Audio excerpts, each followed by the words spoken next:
Circuit Racing World Championship brings the action to the Superpole coast of the Emilia Romagna, and we've officially crossed the halfway mark of the season, making this weekend at the iconic Misano World Circuit Marco Simoncelli absolutely critical for the championship contenders. Race 1 delivered plenty of drama. Let's hope for more in Race 2.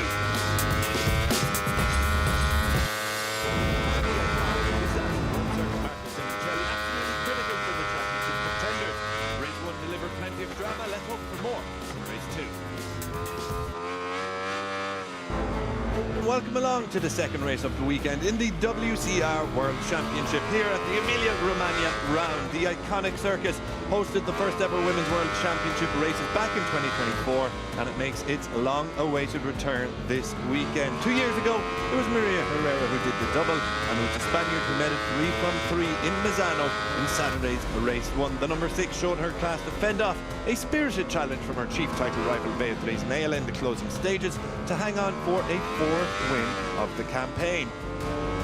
Behind them, a chaotic podium fight unfolded on Saturday. Pole sitter Pau Ramos and wildcard Josephine Bruno went down together in a collision to spoil their chances, while Roberta Ponziani's impressive ride unfortunately came to an end in the turn 1 gravel trap as she rode at a very hot pace. That made it a 5-way fight for bronze in the closing stages, with Chloe Jones getting onto the podium, but only after a post-race penalty was given to Miklada Sauter-Petch for overtaking under yellow flags. It is all teed up to be another cracking battle between the 3 standout stars of the 2026 WCR field. Here to talk you through this one is myself, Chris Jordan, and joining me as always is Steve Inglet. Steve, at the front of the grid today after her disappointment in Race 1 is Roberta Ponziani, by courtesy of her fastest lap of 1:47.564. However, she's got some very good company on the front row in the form of Naila and Herrera. Yeah, we were able to see Ponziani ride really well in yesterday's race before having the crash. Just on that limit, and very easy to have a moment like she had into turn 1. And unfortunate for her, but the speed's there this weekend, and she was willing to put it all on the line to have another home win. So it's one of those races where mistakes are possible. Yeah, Beatriz Naila then going from P2. She will be hopeful of getting that second victory this campaign to really bite back into the advantage that Herrera has now built up over her in the title chase. 19 points separates Naila and Herrera. Beatriz Naila will need a good start to try and get ahead of the number 6. And here is the number 6, Maria Herrera, taking her 4th win yesterday, her 4th consecutive Race 1 victory in 2026. She has been off the podium this year, her worst result being a P3 in Race 2 in Balaton Park, and it was a very classy ride from the reigning champion yesterday to deny Naila any opportunity to get in front, particularly on that last corner, showing why she is the reigning world champion. Now, number 80, Josephine Bruno, the 18-year-old, a wild card this weekend, making her debut this weekend. 1 start, she crashed out, but has been super impressive throughout the weekend, it has to be said. Placing onto the front rows yesterday. She does have that long lap penalty. She placed onto the front rows yesterday. Went with Pau Ramos in that battle for P3 for the 3rd place trophy here in Race 1, but the Italian unfortunately was at fault for a crash that wiped out both Bruno and Pau Ramos. Pau Ramos here, our pole sitter from yesterday, going off from P5 today. Ramos, we were expecting bigger things from her yesterday, Steve, but unfortunately she just didn't seem to have the pace. Yeah, for what we were able to see in yesterday's race, it just was a little bit more of a struggle for her than I think we would have expected. Then obviously she's unlucky with the crash with Bruno. She would have been able to come away with a very comfortable podium position if not for that. So certainly for Ramos, not where she needs to be compared to Naila and Herrera at the very front, but otherwise exactly where she should be, which is in that 3rd position, and come away with those podiums. But that mistake from Bruno ended up costing Ramos dearly. Yeah, Ramos looking to be coming out here with a little bit of indication for her performance yesterday. Wasn't as quick as we were expecting her to be. Miklada Sauter-Petch, though, had a pretty interesting day in Race 1. Was part of that 3rd group, initially dropped off the pace of the lead riders, the single entry Thai rider who we've seen at most rounds so far this year.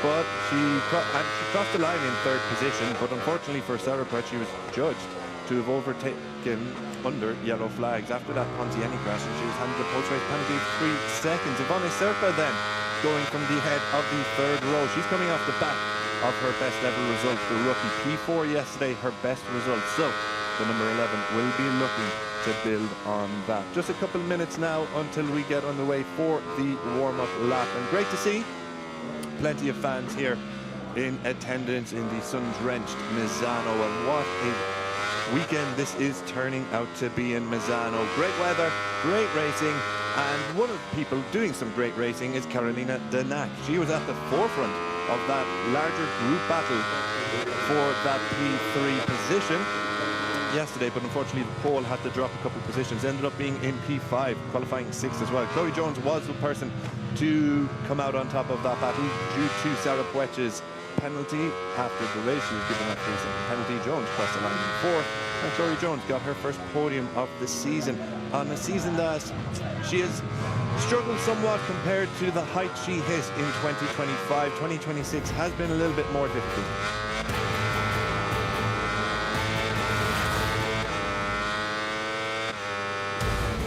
Your grid then for the Women's Circuit Racing World Championship Race 2 at 2026 Pirelli Emilia Romagna Round C's. Roberta Ponziani lead us away at lights out for the second time this season. Mela and Herrera set to go wheel to wheel once again. When race 1 pole sitter Pau Ramos has to go from 5th, an equal worst grid position in her 9th race in the class. Wildcard Bruno and single entry rider Sarah Puech are either side of her.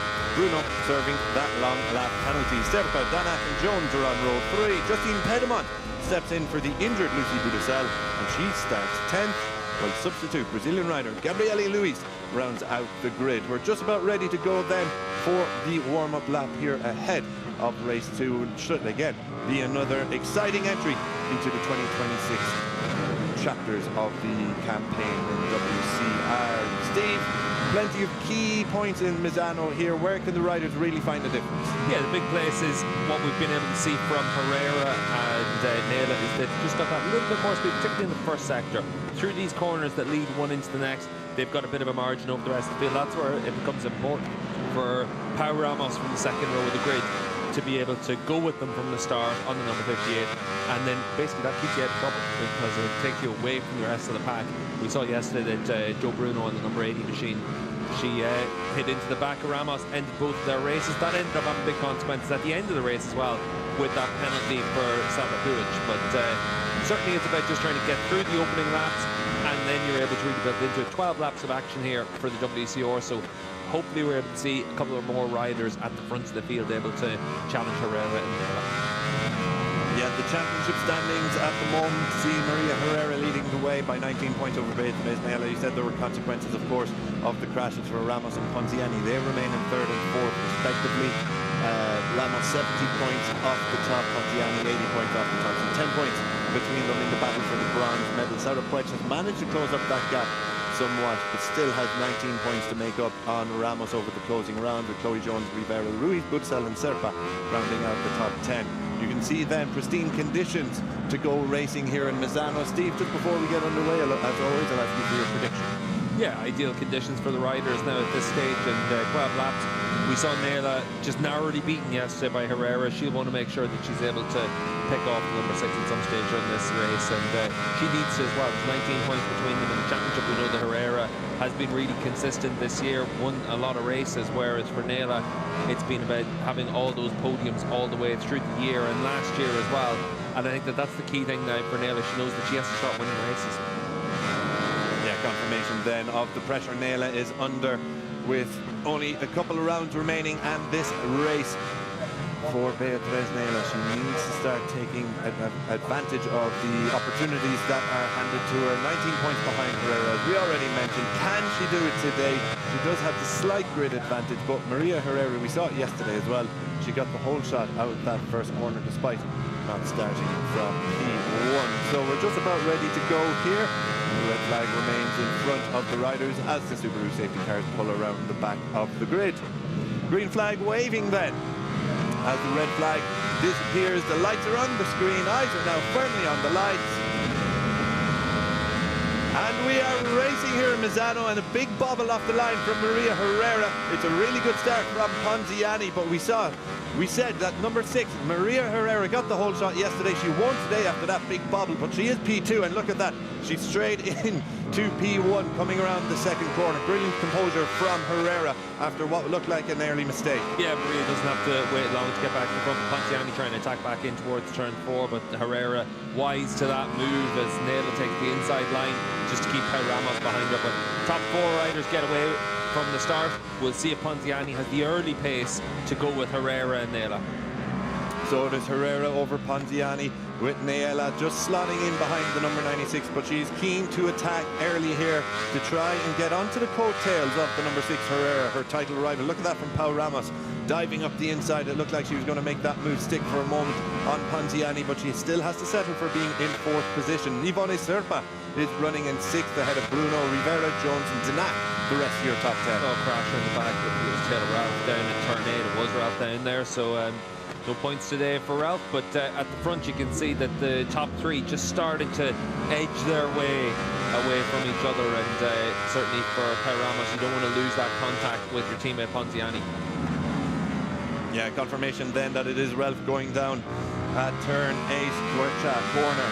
So back out front, it's Herrera leading the way over Nela. We've said that once or twice, but not for long, because Herrera, sorry, excuse me, I've gotten mixed up between them, but it's Herrera who makes that move up the inside of Nela. Nela temporarily had the lead above the ahead of the reigning champion, but the reigning champion shows just why she is the champion and jumps back ahead. Beatriz Nela then looking for the next opportunity to attack as we're about to clock off the opening lap here in race 2 in Misano. Yeah, at this stage of the race in WCR, it's not about who's leading, it's about who's dropping out of the group, and at that front we've got 5 riders there, all staying closely matched, but Pau Ramos in a little bit hot into turn 1, lose momentum. Sarah is going to have a chance to make a run on her now. So Sarah Puech is at the back of this group. Ivone Serpa at the head of the other group, still on the coattails of the number 12 Sarah Puech in the pink helmet, and number 11, that's Ivone Serpa. And Josephine Bruno, who we said keep an eye on throughout the weekend, the wildcard rider, looks just to not have the pace in the early stages. She was in the 156s last time around, everyone ahead of her in the 155s, with the exception of Maria Herrera, who's in the 154. So Herrera on a hot pace, nice and early. The incident at turn 8 is currently under investigation, so maybe Ralph had a little bit of a helping hand going down on that opening lap. We'll come back to that one when we know more ourselves. But look at this, Maria Herrera's great. Tiani looks to have stood up just a little bit there, coming around turn 10, Tremonto.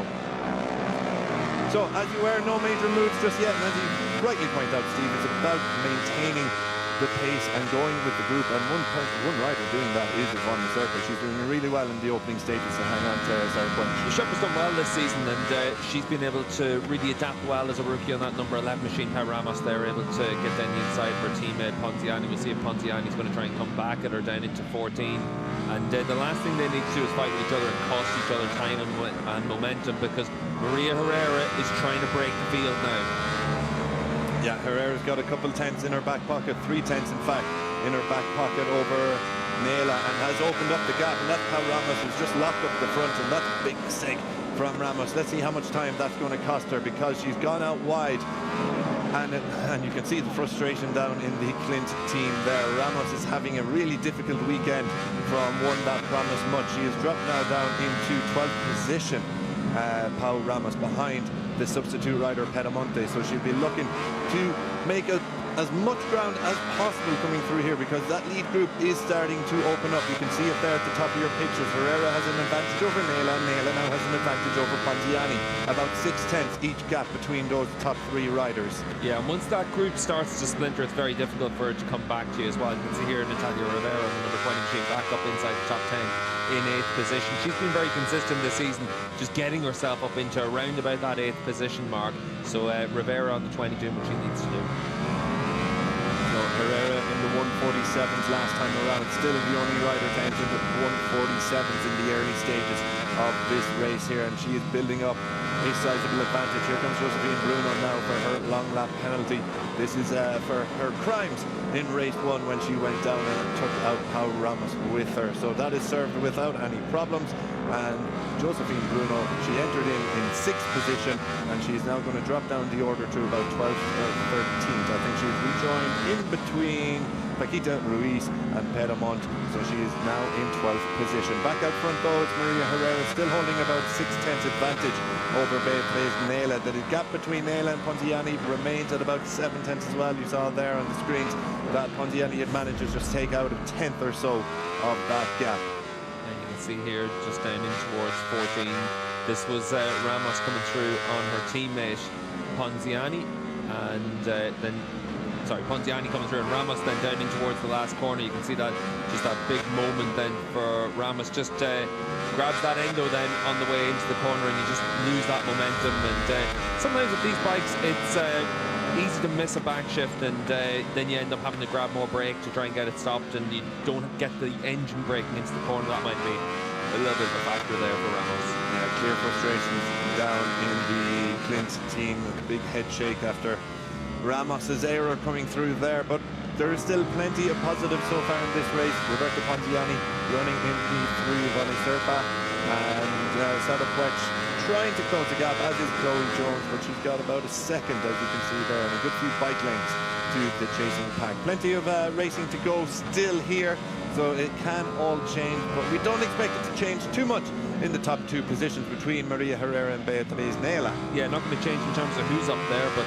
Nela's put the pressure on. She was a quarter of a second faster last time around. She's had a red sector in sector 1 and sector 2, so on course for a new fastest lap of the race. She's applying the pressure as best she can to Herrera, but we saw that right down to the wire yesterday, Herrera had the number then of Beatriz Nela, so Nela's going to have to try and catch her by surprise. The gap has come down even further there. You look at the timing towers on your left-hand side, it's 3/10 of a second now.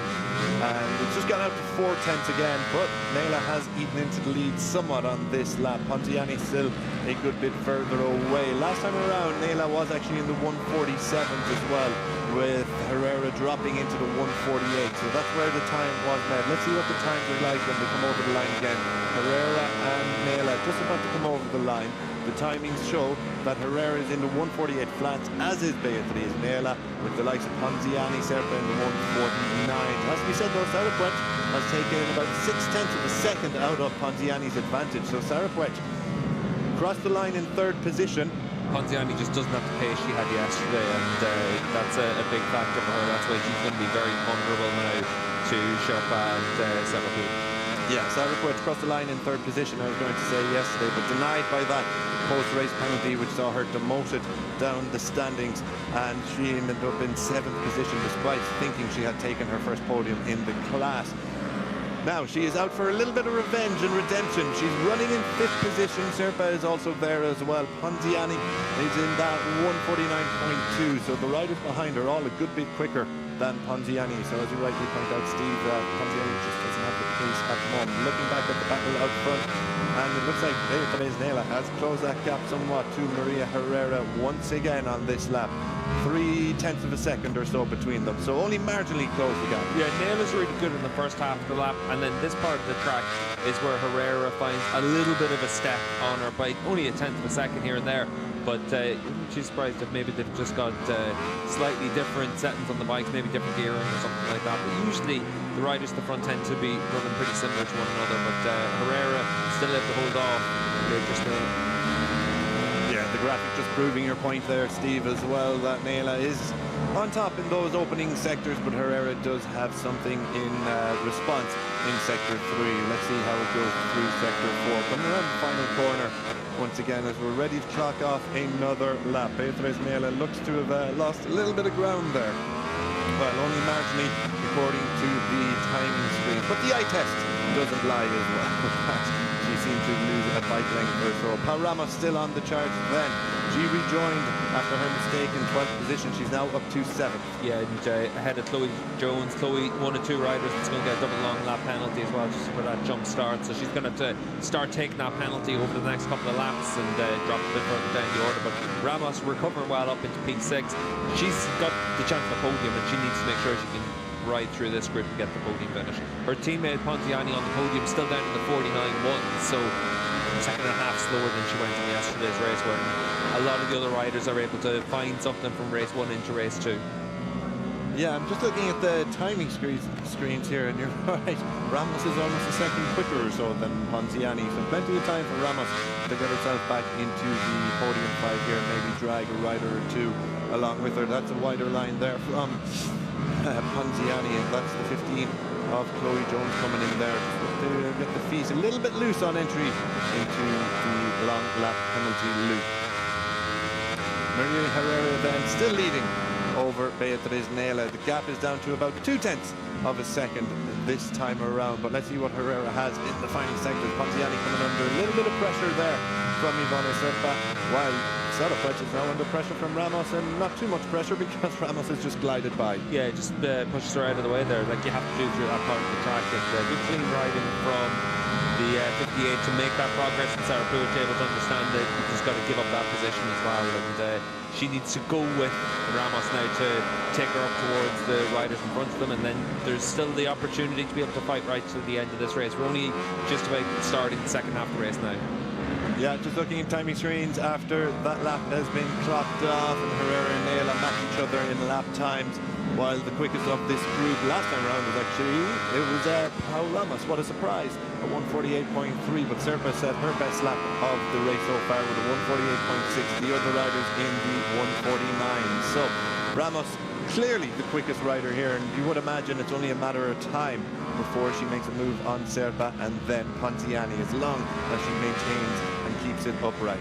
Yeah, just a little bit further back as well. Sarah Sanchez back in action this weekend on the number 64 machine up there in P7, and Sanchez was round about 3/4 of a second faster than the group in front of her last time around, because they're starting to fight with each other.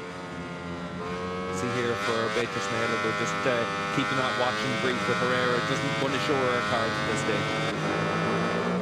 Staying in contact at all times, Maria Herrera just has a little look over the left shoulder. What I do have to say is Herrera had a 6/10 advantage in the earlier stages of this race, and Nela has been just chipping away at it ever so slightly on every lap. Not huge gains at any one time, but just slowly chipping away at it and still remaining on the coattails of the reigning world champion. So you would imagine Nela, there's got to be a feeling that she needs to win this race if she is to reel in Herrera, and this is brilliant stuff. So Serpa got herself in front of Ponziani, but Ponziani then responding, and now Pau Ramos is very much involved in this battle. So coming around the final corner now for this group of riders.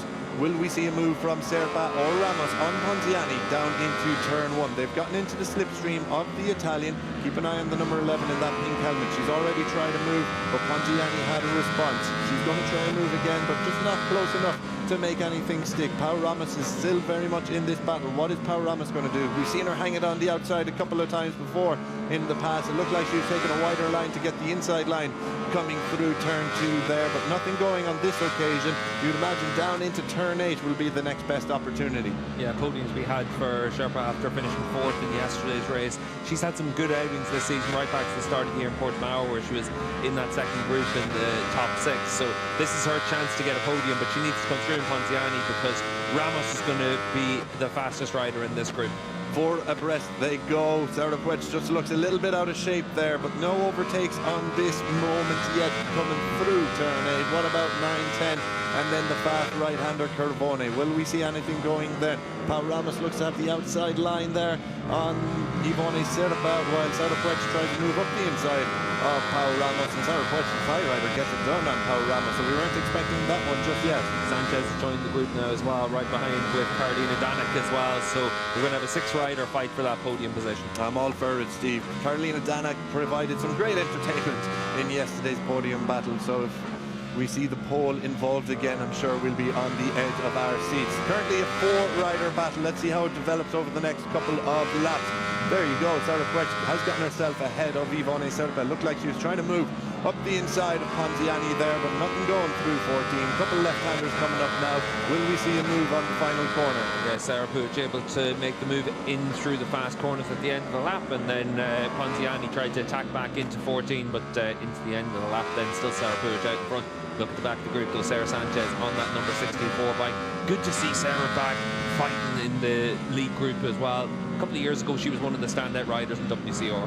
Ponziani was going to try something up the inside of turn 2 there, but ended up getting stood up because Sarah Quetch closed the door shut on her there. So Sarah Quetch holding on to P3. The number 11 is Sarah going a little bit wider on that line there on the entry through 4 and into 5, but nothing quite going yet. Pau Ramos has been shuffled back to 4th position. We saw Pau Ramos had by far and away the best pace of this lead group, but she's gotten caught up in this battle now. Yeah, once you're in the group, it's very difficult to be able to break away from them. You can see the importance that the slipstream has, and then trying to make moves down into turn 8. Here we go, Ivone Serpa. She's moved up in front of Roberta Ponziani, so Serpa can seem to keep it pinned though. Not quite. Ponziani gets it on the cutback and responds going through. Pau Ramos still in 4th position. Sarah Quetch opens up a tiny little gap ahead of Ponziani after the battle between Ponziani and Serpa. And just as I say, she'd opened up a little bit of a gap. She's gotten it wrong going through there and opened the door for Ponziani to go through. You can see here once again Herrera under that pressure from Beatrice Nela, but neither of them really riding too hard at this stage. They just want to wait until that last lap. Here we go, Pau Ramos up the inside is nothing going. She remains in 4th position. Sarah Quetch has taken the position back from Ponziani. Serpa doing well to remain there. Ramos a little bit wider, coming through the corners there as well in this final sector. And that has opened her up to attack from Sarah Sanchez. And Sanchez has gladly bowled by that and gone through. Yeah, good move from her. And Natalia Rivera's joined the group now as well on the number 20 machine. Rivera so often in that 6th, 7th, 8th position. She's got a chance of the podium here as well. And I think that it's about being able to make the moves quickly and assertively to try and make your progress. That's what Sarah Sanchez is doing. Rivera needs to follow her. A 10th of a second then, less than a 10th of a second between Herrera and Nela coming over the line that time, but Herrera's managed to open up a little gap ever so slightly. But this lead battle, it's as you were for the last few laps. However, the podium battle continues to build and build. Ponziani doing really well here to deny the advances of Sarah Quetch. Serpa. Pau Ramos has been fallen victim to the larger group here. She had amazing pace, but now she's all the way back in P8. Beatriz Nela, is he going to try and move up the inside for the lead here? Not quite going to make anything stick there. What about through 9 and 10? Can she get herself set up on the exit for an attack into the final sector? Yeah, ultimately for Herrera, if she gets overtaken, it's because she's letting the rider through at this stage. She wants to be able to try and see what Nela has, and Nela, if she's able to stay behind her, you don't want to show any cards to Maria, and I think that's why you're going to see them relatively close to each other. But whether you want to make that move, you only come through if you think you can break away. Nela's not able to break away from Herrera. There you go, Nela does have that little luck up the inside, but nothing going at the final corners of this lap just yet. Ignore double long lap penalty, right through penalty, coming the way of Badale, and she's riding down in P18 at the moment, so that will confirm that she won't come home with any points. So focusing on the lead here, it is Herrera still holding the advantage over Beatriz Nela, as it has been since the start of this race. Really, Nela has made 1 or 2 attempts of an attack, but has made nothing stick. 2 laps to go. Nela really needs something to happen. Well, she just needs to wait until the last lap unless you want to try and force an issue, and she's tried to make the move there, but Herrera able to resist, and it's just going to come down to the last lap. And ultimately for Nela, are you able to get in front of Herrera and try and break away by a few bike lengths? You can't imagine that she is able to break away at this stage with so little left of the race. So for Nela, it's about trying to understand where in the last lap can you come through. Yeah, this could be some more last corner fireworks between these two. We've seen it plenty of times in the recent rounds. Remember Aston, both of them taking a win each there after a last lap duel. And so Nela will be looking to make the best opportunity here, to find the best opportunity. A lap and a half remaining. She really needs to win here. Yeah, the last lap is going to be down to whether or not Nela really believes that she can win the World Championship. If she does, she knows she has to win the race. It's not good enough to finish second anymore. The clock ticks down too quickly at the end of the season. And with only 4 races left after this, if you want to win the championship, you've got to beat your rival right now. 4 races remaining after this. Just if Herrera does actually beat Nela here, then the title will be out of Nela's hands, and she will need something to happen to Maria Herrera. Nela has gotten herself in front. She's gotten herself in front, but turn 14, you see it there, Maria Herrera has just rode her way through once again. So is that Nela just doing a little bit of a practice effort before the final lap? Yeah, and you can see down in towards the last corner again, just trying to get that understanding of what you're able to do through there. But the last lap, she'll know through the fast right that she'll have an opportunity to close up on Herrera. This is also where the lap times are coming in right now. A 49.0, it's second and a bit, 1.2 seconds slower than past lap race. So it shows just how little that Herrera is pushing at the front. She's not giving Naila the opportunity to know what her full pace is. We've got yellow flags out. Oh, is that even... Who's gone down? Emily Bondi that's Emily gone Bondi down. has gone down. Red flag as well with that bike in the middle of the track. Naila needs to attack right now. She doesn't know that there's a bike left in the middle of the track for the last corner. Yeah, I thought it was part of that podium group that we had a rider down initially, but no, it's Emily Bondi who's gone down. So Maria Herrera leading the way here. About half a lap remaining in race 2 at the Emilia Romagna round in the WCR World Championship. Naila has had a few bites of the cherry already, but Herrera has had a response on every occasion. Naila will probably need to get it done as soon as possible. We have a bike on track. Let's hope the stewards and the marshals, I should say, can clear that, because we're coming around turn 10 now at Tremonto, Curvone, and then Caro, the final couple of corners and the final sector where Naila has a chance. We haven't seen the reds come out yet, so that bike must be getting cleared away, and that hopefully means that at the last corner we're going to have it where you can go right down to the wire. Yeah, we hope there's no yellow flags staying out at that final corner either. So Beatriz Naila lining up the move on the inside, coming through Curvone, but nothing going for her there. Turn 14, is there an opportunity? We saw her try it already. She's going to die on the wider line here. Herrera goes tight and defensive. The yellow flags are in at the last corner, so one last chance for Beatriz Naila. It's all on this for Beatriz Naila. Can she make it happen? Coming through the final corner, she's got her nose in front on the wider line. She's going to get the drive on the exit here. Will she make it on the drag to the line? I don't think so. It's going to be Maria Herrera surely to make it 24 points advantage. Naila gave it her everything, but it is Herrera who takes the win. 24-point advantage in the title race. Beatriz Naila settles for second. What about the battle for the final podium place? Ponziani pulls out of Serapet's slipstream, but it is Serapet who gets a bit of redemption from race 1, and she will be on the podium this time around. Ponziani misses out. Pau Ramos in 5th. Ivone Sherpa, Sanchez, Rivera, Bruno and Jones taking top 10s. Carolina Denac brought out the late yellow flags. That was around that'll be a fast crash at Curvone. Yeah, you can see just hobbled in that one for Carolina, but yeah, she's at the back of the group and probably tags the back of someone maybe through there, and that's what caused that crash. But Sarah Puig able to take that first career podium in WCR, and she's been really good this year. Very well earned to be up on the rostrum, and for Sarah Puig, 5th in the championship standings and closing up on Ramos and Ponziani in front of her as well. We've obviously only got 2 rounds left. Donington in around about 4 weeks' time, and then Herret in October. So there's a big wait between round 5 and round 6 for these WCR riders, but they'll be gearing up for Donington in that penultimate round next. And for Sarah Puig, she'll be trying to add to her podium count. Yeah, Herrera can get the title wrapped up in Donington if things fall her way, but you would imagine the likes of Naila, with the way Naila hasn't been off the podium since 2024 in Estoril. You would imagine she will be thereabouts to at least make it go down to the final weekend in Jerez. But what is important, with 4 races remaining, Naila's gap is now 24 points to make up on Herrera. So if Herrera finished P2 theoretically in every race, she will still win the title, even if Naila wins every race. So it's another podium though for Naila. She didn't get that move in late on. We saw her try a move at turn 14 on penultimate lap, but Herrera just seemed to have something in response. Riding defensively then on the final lap was the reigning champion. Naila tried a different line through the final corners as well, but just couldn't find anything as they went on the drag race to the line, and Herrera held on for yet another victory. In fact, that's Maria Herrera's first double this year as well.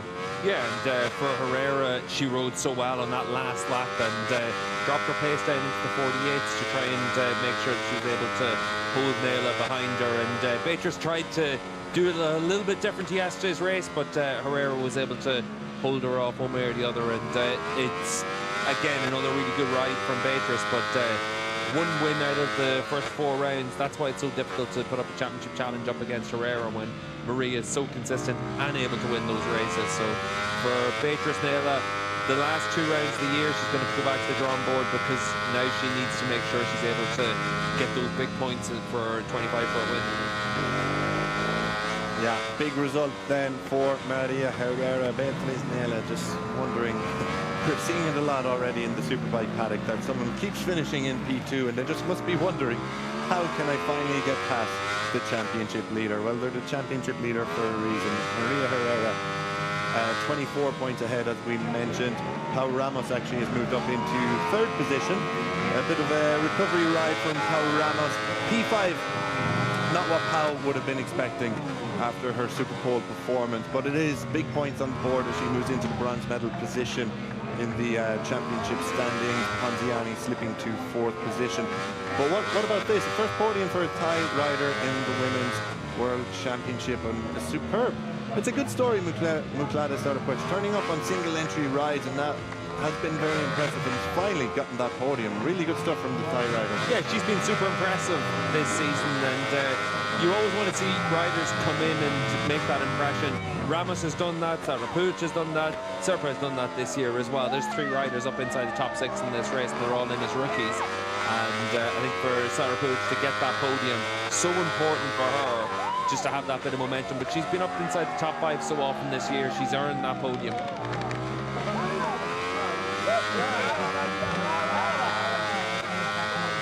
Big congratulations down in Parc Ferme for Maria Herrera, as we just took a little listen in there. Brava, brava, congratulations, they say.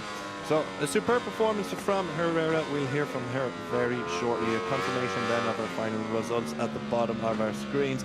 Ivone Serpa, another impressive ride from the Spanish rookie, but just dropped back down the order a little bit after her P4 yesterday. She couldn't go one better. Beatriz Nela just debriefing her team as well. Yeah, it just looks like she's saying that she was struggling a little bit with the break at the end. I think that was also the problem for Ramos. Every time we saw her, it seemed that she was struggling a little bit to get that bike stopped. And obviously the high temperatures here today probably making that a little bit more of an issue.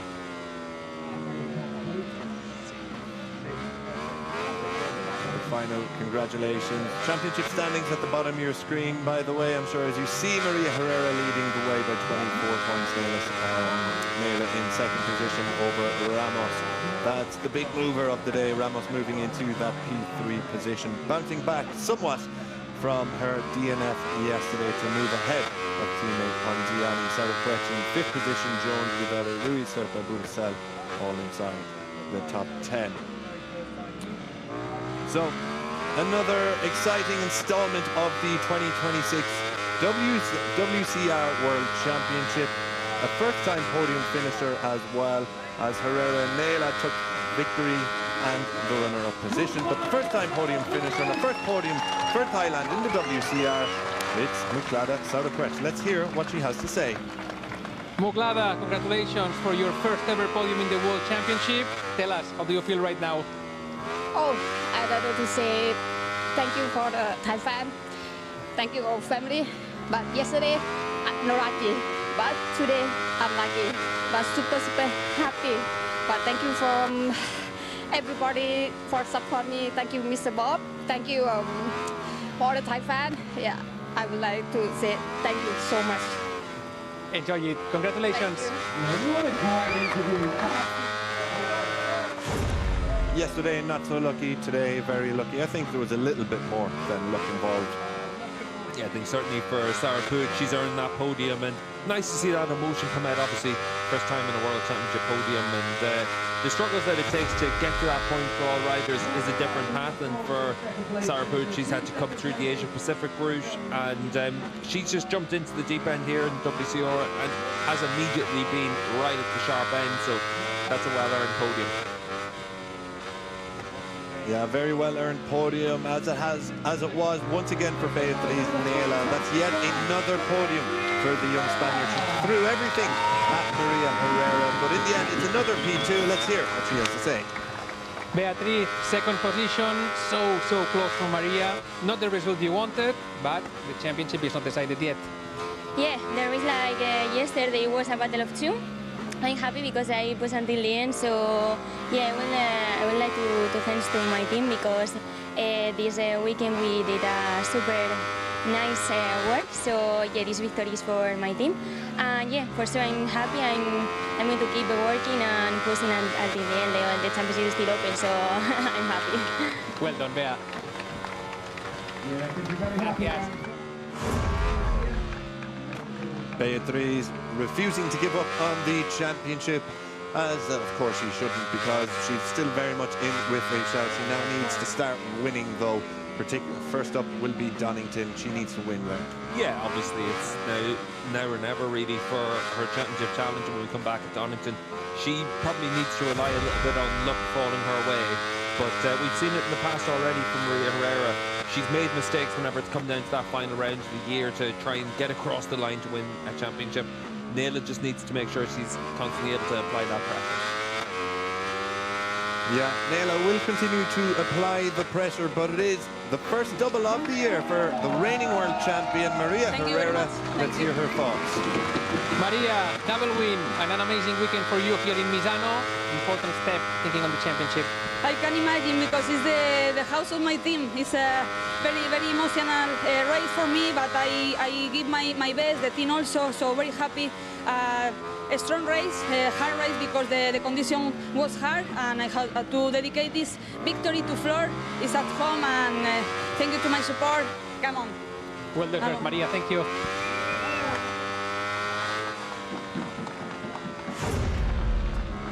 Maria clearly delighted with that one, and why not? Because again, it was another masterful performance, as she says, at the home of her team here.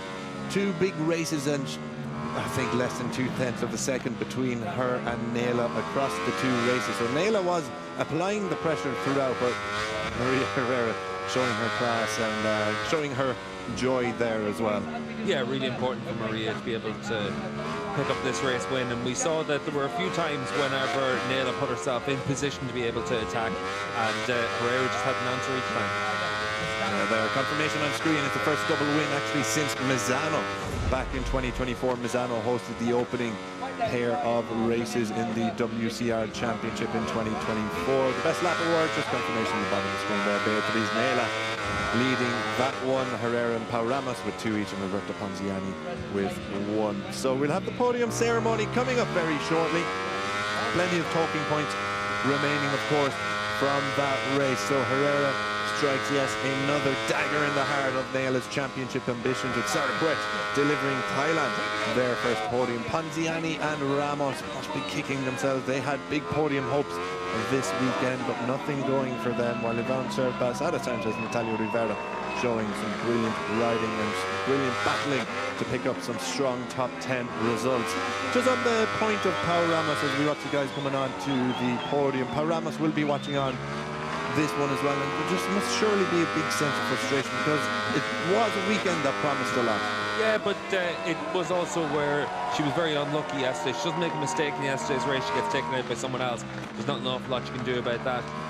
This afternoon's race or this morning's race, that's where she'll have to look at it and see what caused a few of her problems. Was it a braking issue? Was it something that she was doing on the bike? And then you just need to be able to learn from it. Ultimately, though, you're still coming away with the top 5. She wants to be on the podium, but the goal has to be to finish the year third in the World Championship. She's still on course for that. Yeah, she is holds the advantage over Ponziani by 10 points in the bronze medal position for the FIM Awards at the end of the season. So the trophies here are being handed out in Misano. It's another P2 for Beatriz Nayla. That's her 4th consecutive P2 and 5th of the season. She hasn't been off the podium, though, in 2026 nor in 2025, as we've already mentioned. 2024, the last time she missed out on the podium. Maria Herrera, though, completes the double here in Misano. And here will be the Spanish national anthem.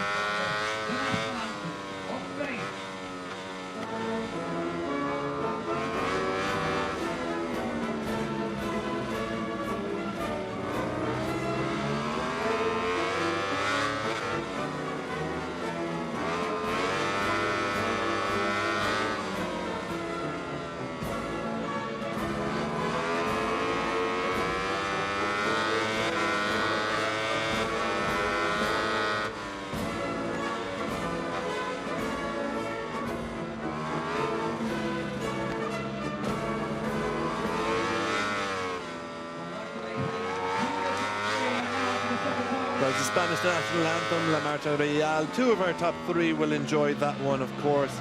But worth mentioning again that we have a Thai rider on the podium here in the WCR moment that Muklada Sarakwech and all her Thai fans will never forget. A big moment for the nation in terms of the WCR. Cheers all around between the three of them as we get ready now for the next round in a month's time at Donington is when we'll see the WCR back on track. Only 2 rounds remaining in the WCR campaign this year. Donington first up, and then in Jerez. 4 races for Beatriz Nela to try and reel in Maria Herrera.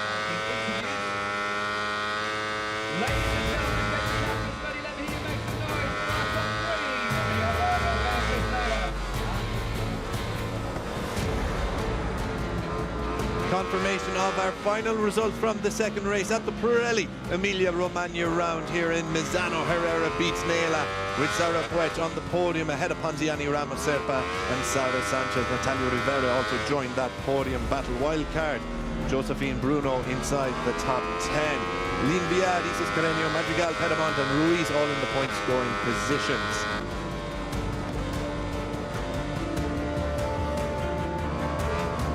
Three crashers today. Carolina Danak going out late on that final lap. Emily Bondi and Taylor Ralph going out earlier in the day.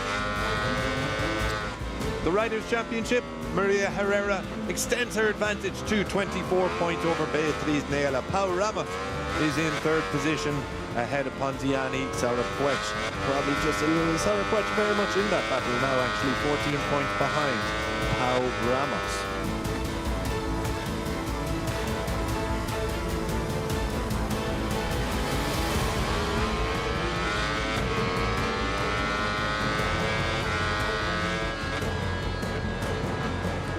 That is a wrap then on race 2 in the WCR in Misano. Next up for the women's class is a visit to Donington Park in July. Superbike and Super Sport though still to come on Sunday here in Misano. But next up is Sportbike.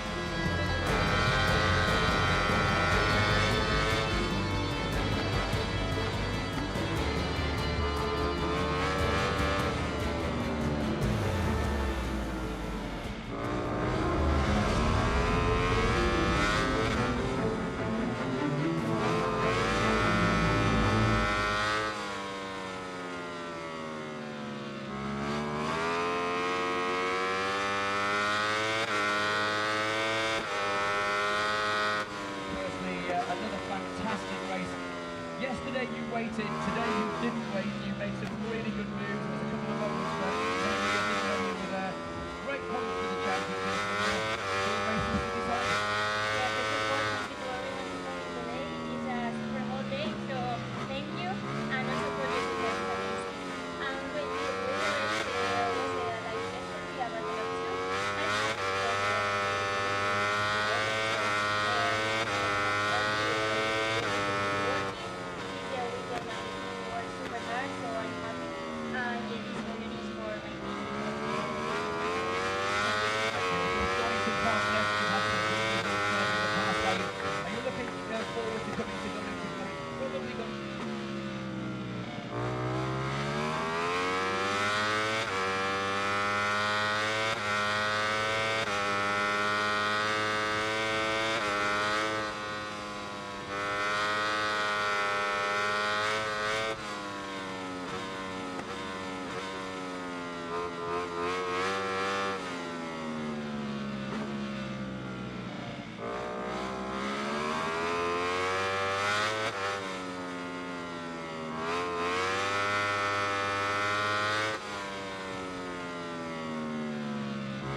as a wild card and back into that lead group. So steady progress from the Portrush grid. Yeah, this is a good ride from the wild card, while plenty of stuff happening up above. Up ahead of him, he's managing to just pick his way through the riders like Jeffrey Bowes, Marco Gaggi. He's got Fenton Seabright now in his sights, and I do apologise to Emilia Bartolini, who was of course Bartolini going into P3, not Seabright on that occasion. David Salvador, though, is leading us here. Carter Thompson makes the move, though, for the lead. The Australian has made that one stick. Xavier Artigas looking to line up Emilia Bartolini as well, and these four riders are all looking and getting a little bit anxious, I think, trying to get ahead of one another. And that's keeping that second group very much in it. And that's Emilia Bartolini, who is out of this one. That's down at turn 14. The Italian now is out, and that is both Italians on Triumph machines out of this race. Yeah, for Bartolini, you're a little bit wide on the entry, and then you've got Xavier Artigas coming through, and sometimes you just need to see those positions so often around turn 14. We see that you've just got to almost just run around that outside because it's so easy to tuck the front like that. But Bartolini out of this one. Yeah, disappointment for Emilia Bartolini because he was riding pretty well, it has to be said, but just that mistake was no room for error, really. Just you may have noticed on your screen very briefly that Ira Gasca never took that long lap penalty he had to do, so he now got a double long lap penalty. He's down in P23, so he'll be out of points no matter what. Carter Thompson, though, leading here. He's got his eyes on a maiden victory. Gonzalo Sanchez has crashed out of the race, but the number 50, Carter Thompson, is keeping everything tidy out in front. David Salvador and Xavier Artigas in tow. Antonio Torres as well. We mentioned he's a two-time race winner in the sport bike crash, and this is his modus operandi. He just likes to hang back from the lead group and then strike very late.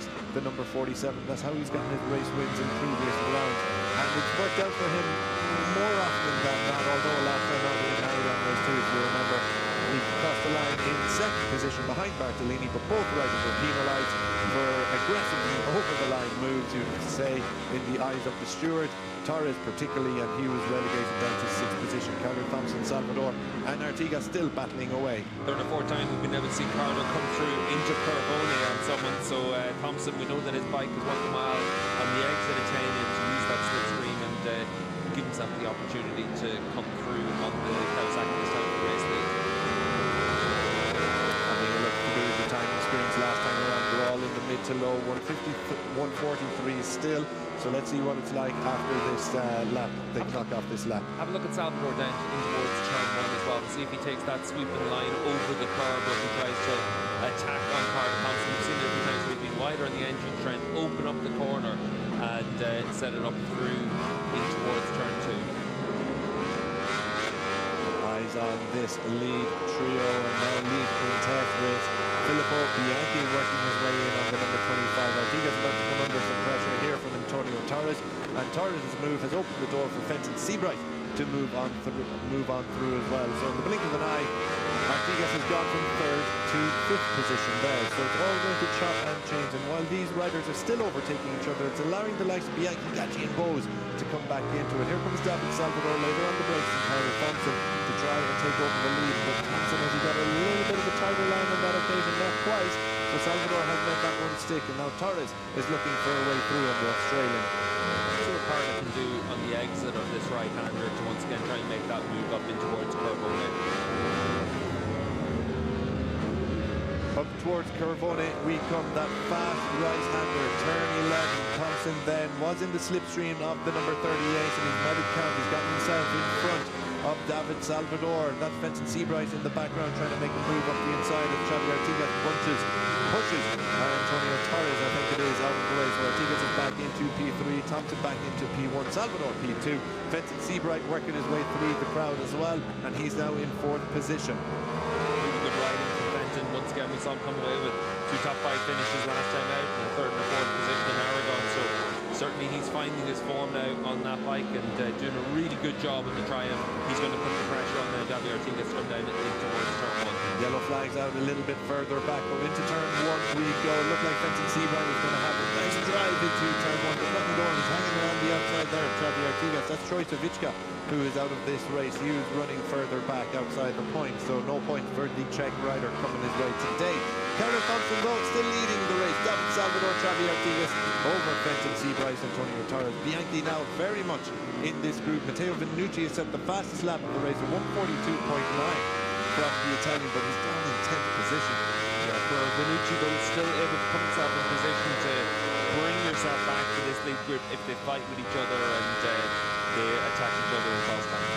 Yeah, you can just see there at the back of this lead group on that last image there that Matteo Vannucci is at the head of that second group. So let's see if he can catch the riders ahead of him. That's Asuna and Jeffrey Bowles. There's still a bit of gap then to the likes of Marco Gaggi just ahead. Now, a word for Marco Gaggi as well. He's doing very well here. So there are 2 Yamahas, I think, for the first time this year in this lead group. Yeah, and for Gaggi, he's making use of that fight. He's been some Carter Thompson's teammate, still able to get himself back to the front there through Carbone. That's where he's going to make his move on the last lap. That's the only place it seems that Carter's really got the opportunity to attack. Thompson leading the way here as Bianchi makes the move up the inside of Torres at turn 14. As you can hear, Steve English very much enjoyed that move from the wild card. Yeah, Bianchi's just looked really good since he jumped onto the bike this week. No one in the sport bike class had really heard too much about him. Obviously, in the Italian group, they've been able to know what to expect from him. He leads the Italian Championship, but just able to do a really good job here and give himself the opportunity to fight for 2 podiums this weekend.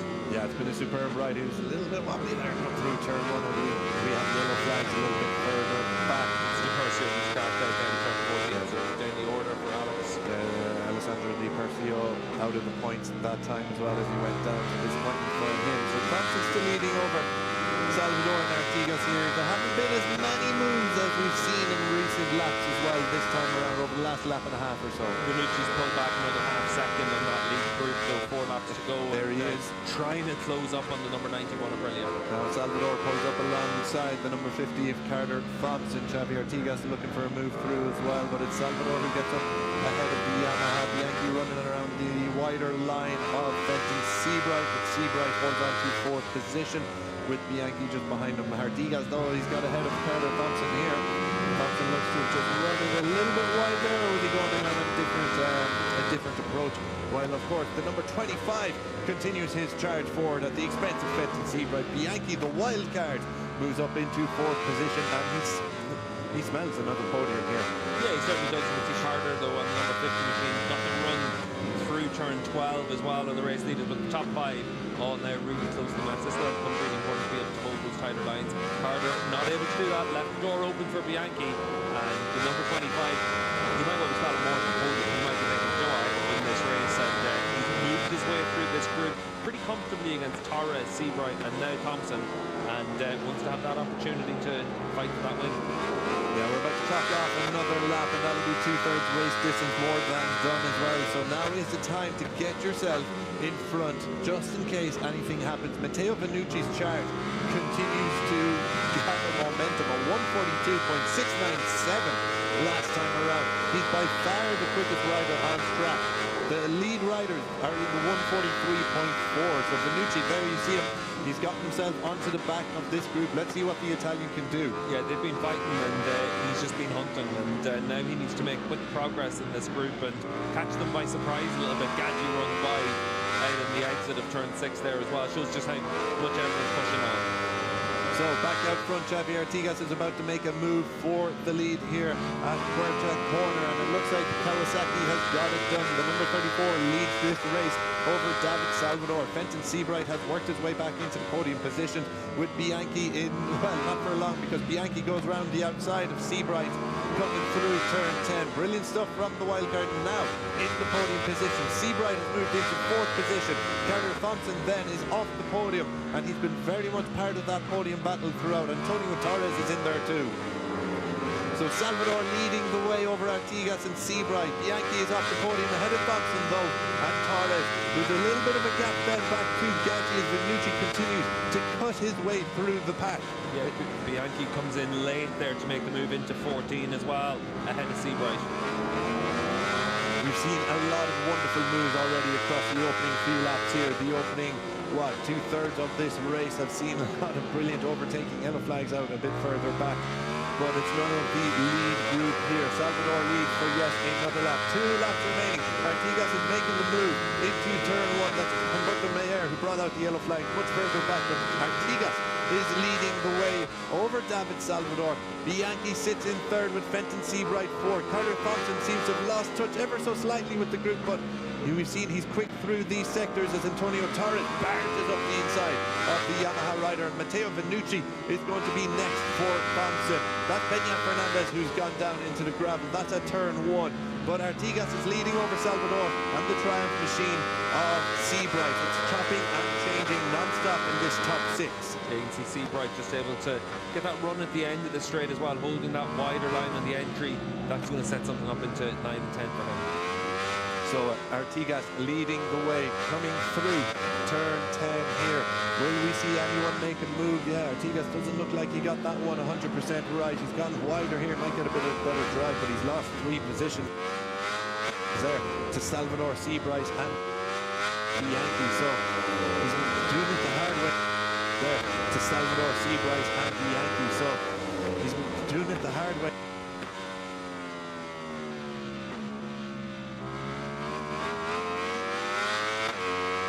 Doesn't look like he got that one 100% right. He's gone wider here, might get a bit of better drive, but he's lost 3 positions there to Salvador, Seabright and Bianchi. So he's doing it the hard way.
Holds on to the lead. A reminder that Provina Kawasaki's are fighting each other for the championship, and through the mix-up there, Carter Thompson has come for a podium. Torres has been shuffled back to 5th position.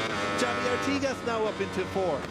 Yeah, and Javi doing a good job in this lap, but look at that gap that stretched out. Seabright, he's got the chance to win this race, and he's got a good bike in the final sector, but it's all about Salvador.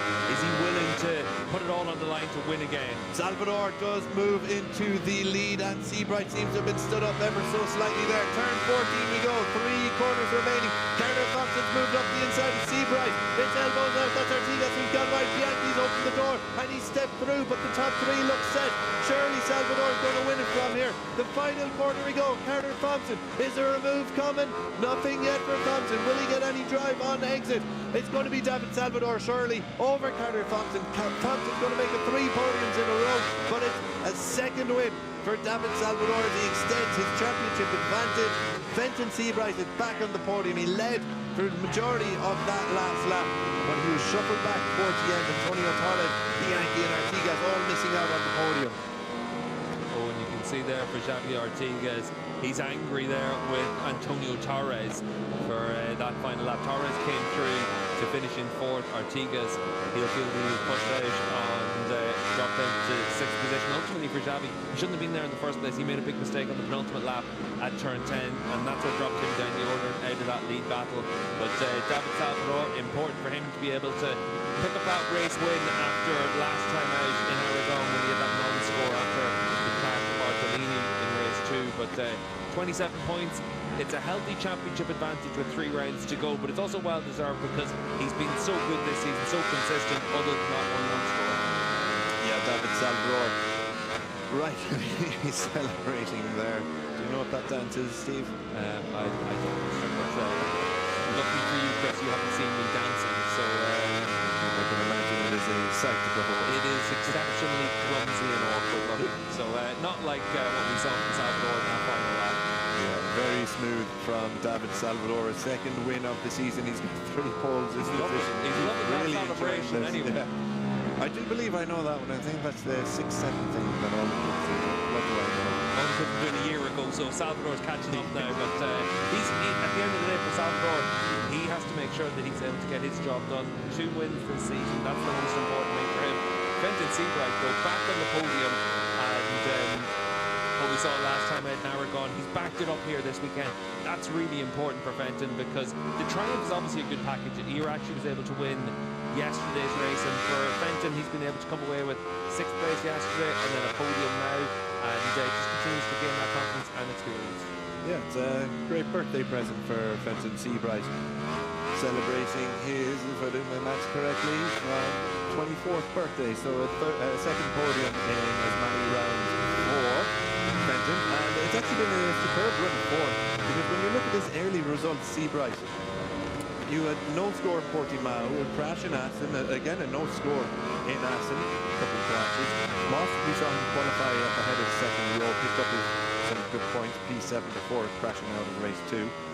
And then Aragon, when we saw that consistency come in, qualified up ahead of second row again, that was podium, 4th position, just missed out on it in race 2. P6 here in yesterday's race, and now another P3. A big part of that comes down to the fact that for the PHR team as well, it was their this is their first season race at the World Championship level, so they're having to adapt and learn on the go. But in those early rounds too, the Triumph tended to be where you could finish in the lower ends of the top 10. Teams have been able to figure out how to use that 660 a little bit better as the season has worn on as well. And obviously in the sport bike class, you're also trying to balance out the bikes and give yourself the opportunities to be able to contend with different manufacturers.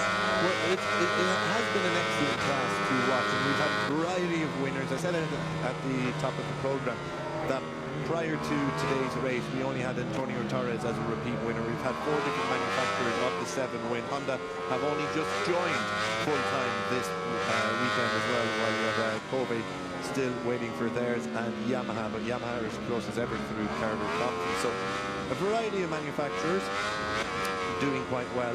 You've a variety of riders getting victories and podiums, but now we're starting to see really who the top riders are. The likes of Salvador, the likes of Thompson. Seabright's on the podium again, but Thompson, Salvador particularly have shown that they're consistently there at the business end, as is Antonio Torres. So we're starting to see now who the top riders really are in the sport bike class. Yeah, we're starting to see that bit of consistency at those leading positions, and that's the big thing in this class though, is that we want to see the riders make the difference. And I think there was probably a few times in the 300 era where the rider didn't make that difference. It was just about staying in the group and then being brave at the end. And I think that's where for Salvador, important for him to show that consistency. Thompson's found that as well now, 3 podiums in a row. Seabright and the Triumph is finding that point as well, and that's where it becomes important for all the riders to be able to make that step. Down victory lane goes David Salvador, and he is really enjoying this one, isn't he? Big celebrations down there. Let's just take a little listen in to see what they say.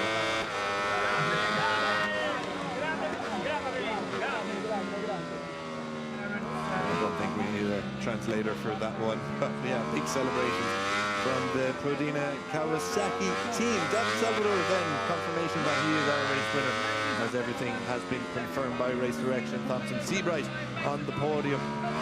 We said keep an eye on Bianchi. It's P5 for him in the end, just behind Torres and ahead of Artigas. Matteo Benucci's late charge culminates in a P8 finish behind Jeffrey Bowles on that Suzuki, just salvaging some good points.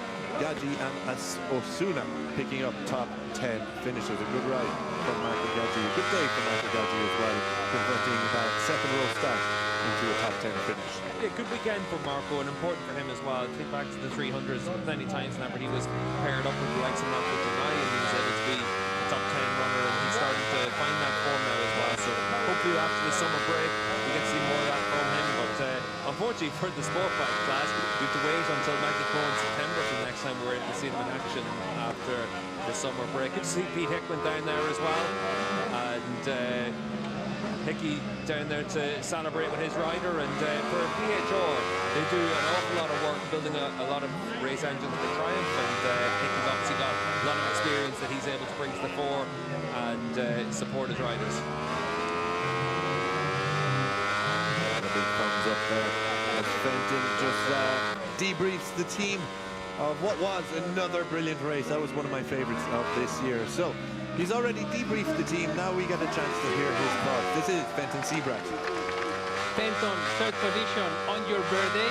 Amazing way to finish the weekend, isn't it? I can't complain about this birthday. Pole position and a podium was just what we were looking for. We were so close to it yesterday, and we know we had to come out fine today. We tried leading that last lap, but yeah, you know what it's like down here with the slipstream. We tried our best, and yeah, it worked out. We're on the podium. I couldn't be any happier, you know. But as a racer, you always want to win. Enjoy it. Congratulations. Thank you very much. Thank you. Yeah, can be very, very happy with it.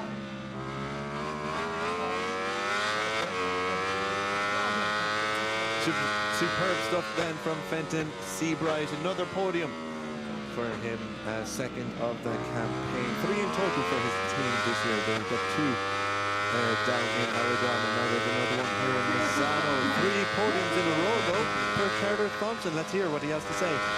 Carter, second position, double podium, a solid weekend here in Misano. Yeah, definitely a good weekend. I can't thank the team and Yamaha enough. The bike this weekend has been amazing with the new bike. They put a lot of effort in to get the bike here for this weekend so we can fight at the front, and we were able to show that we were able to fight, so it was a good weekend overall. Brilliant stuff. Thank you. Thank you. Yeah, great job, Carter. Steve, you've been very impressed by Carter riding. I have to say I'm very impressed when I hear him speak. He's so level-headed. Yeah, he's just got the right attitude that you want to see, and I think certainly if you're a team manager in the sport bike class or the super sport class, he's the guy you want to put on your bike. And he's got all the attributes that you need, and then doesn't get too high, doesn't get too low, and that's a big factor for a young rider as well. I think Carter, he's obviously got a big future ahead of himself. At the end of the 300 era, it was him and Beñat Fernandez that were the standout riders. Carter's 18, and he's going to have plenty of opportunities in the future. We'll see what he does for next year. Yeah, we'll keep an eye on Thompson, but the standout rider of 2026 so far in the sport bike class is David Salvador. David, amazing winning race 2 to extend your championship lead. Tell us how was the bike in front? Well, it was really difficult because all the time the riders overtook me on the straight. But I feel super good in the break points, and I am clear now.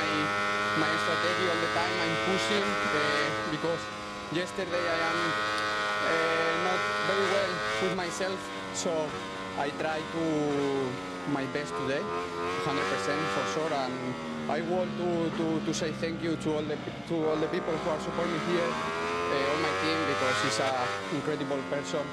Inside in this team, so thank you to Kawa, to everyone, and my girlfriend, my friends, and see you after summer. Yeah. Enjoy it. Love the Thank you.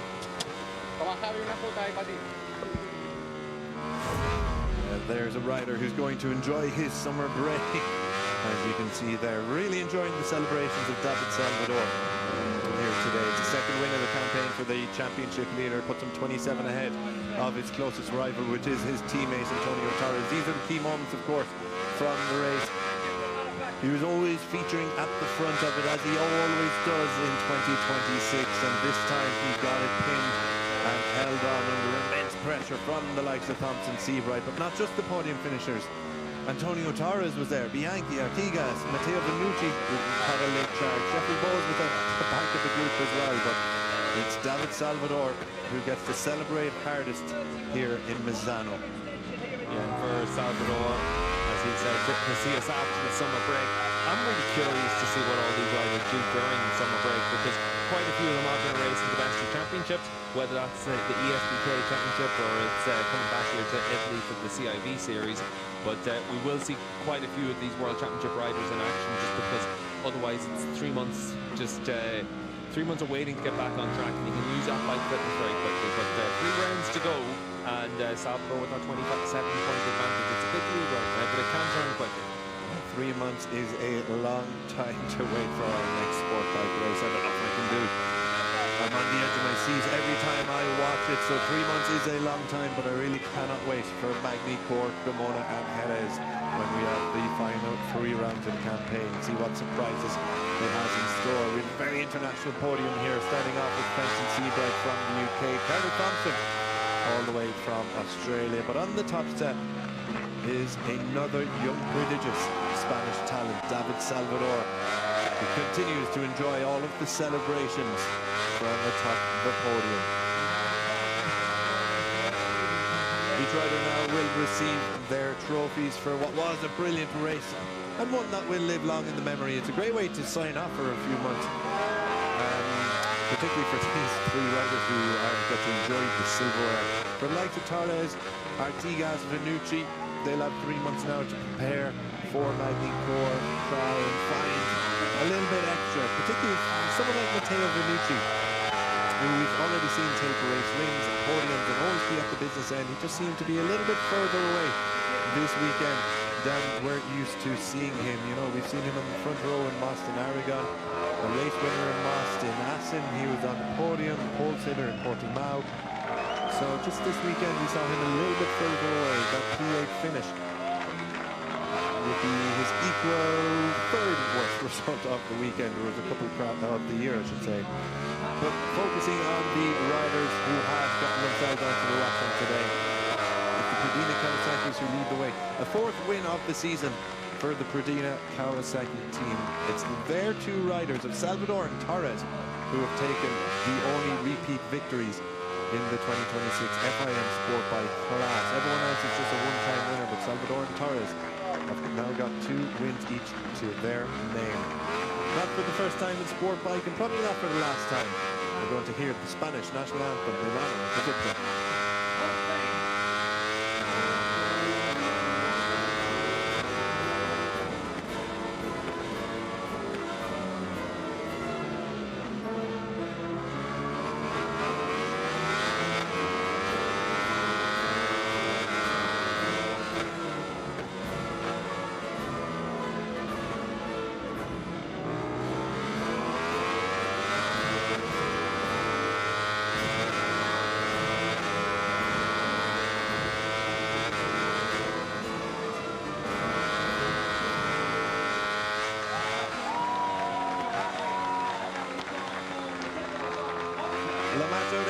The Spanish national anthem plays once more on a World Championship in motorcycle racing, and that was wonderfully done from Salvador and the team representatives there. They'll be hitting the showers very quickly to wash off all that Prosecco. But a moment to save for Salvador. Thompson and Seabright picking up a podium. The state of play then sees David Salvador extend his title advantage to a now commanding lead over Antonio Torres, his teammate. Torres has some work to do in the final 3 rounds and 6 races of the 2026 campaign. The likes of Thompson and Seabright picking up further podiums and momentum in their seasons.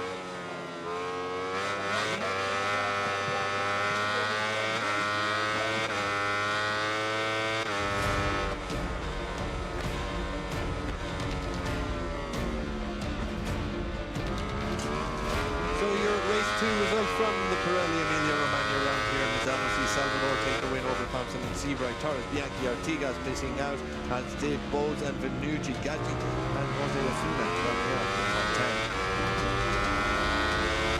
Mirko Jedi, Fede Flair Actors, Alvaro Fuertes, Juan Rosendo and Kat Beckmans all inside the points. Beckmans and Carson Destroy 7 seconds between Destroy and the points. Benya Fernandez, Humberto Mayer, Troy Tavichka, Gonzalo Sanchez and Loris Veneman among the crashers, as were the Triumph duo Elia Bartolini and Thomas Bonetti. Bartolini remounting outside of the points. This is what it does to the championship standing. Salvador leading by 27 points. Xavi Artigas in 3rd position over Bowes and Vannucci. Carter Thompson's podium streak sees him move up 2 into 6th at the expense of the Iraqi with Fede Flair Actors in 8th.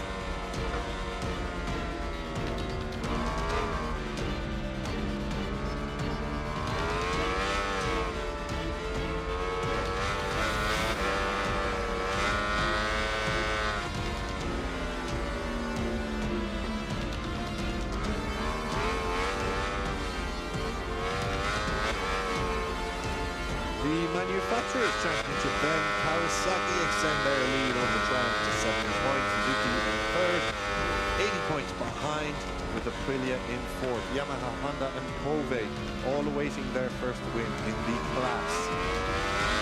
That's a wrap then for Sport Bike Race 2, a weekend to remember for Bruno Uracci and David Salvador. After 3 successive rounds, Sport Bike will skip Donington before returning in Magny-Cours. Next up on today's agenda is World Superbike Race 2, so stay tuned.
busiest stage of the 2026 Motor FIM Superbike World Championship season reaches its conclusion, with the 15th race in that spell taking us to the end of the 5th round in just 9 weeks. We'll be back in Italy in September, but in the meanwhile, this is the climax of the Pirelli Emilia Romagna round.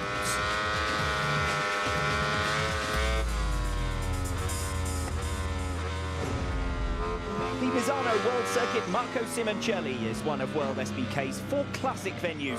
Inaugurated in 1972 and on the calendar since 1991, it's under contract to host the series until 2031. 4.226 kilometres long, but a compact layout with 11 braking zones among the 16 corners.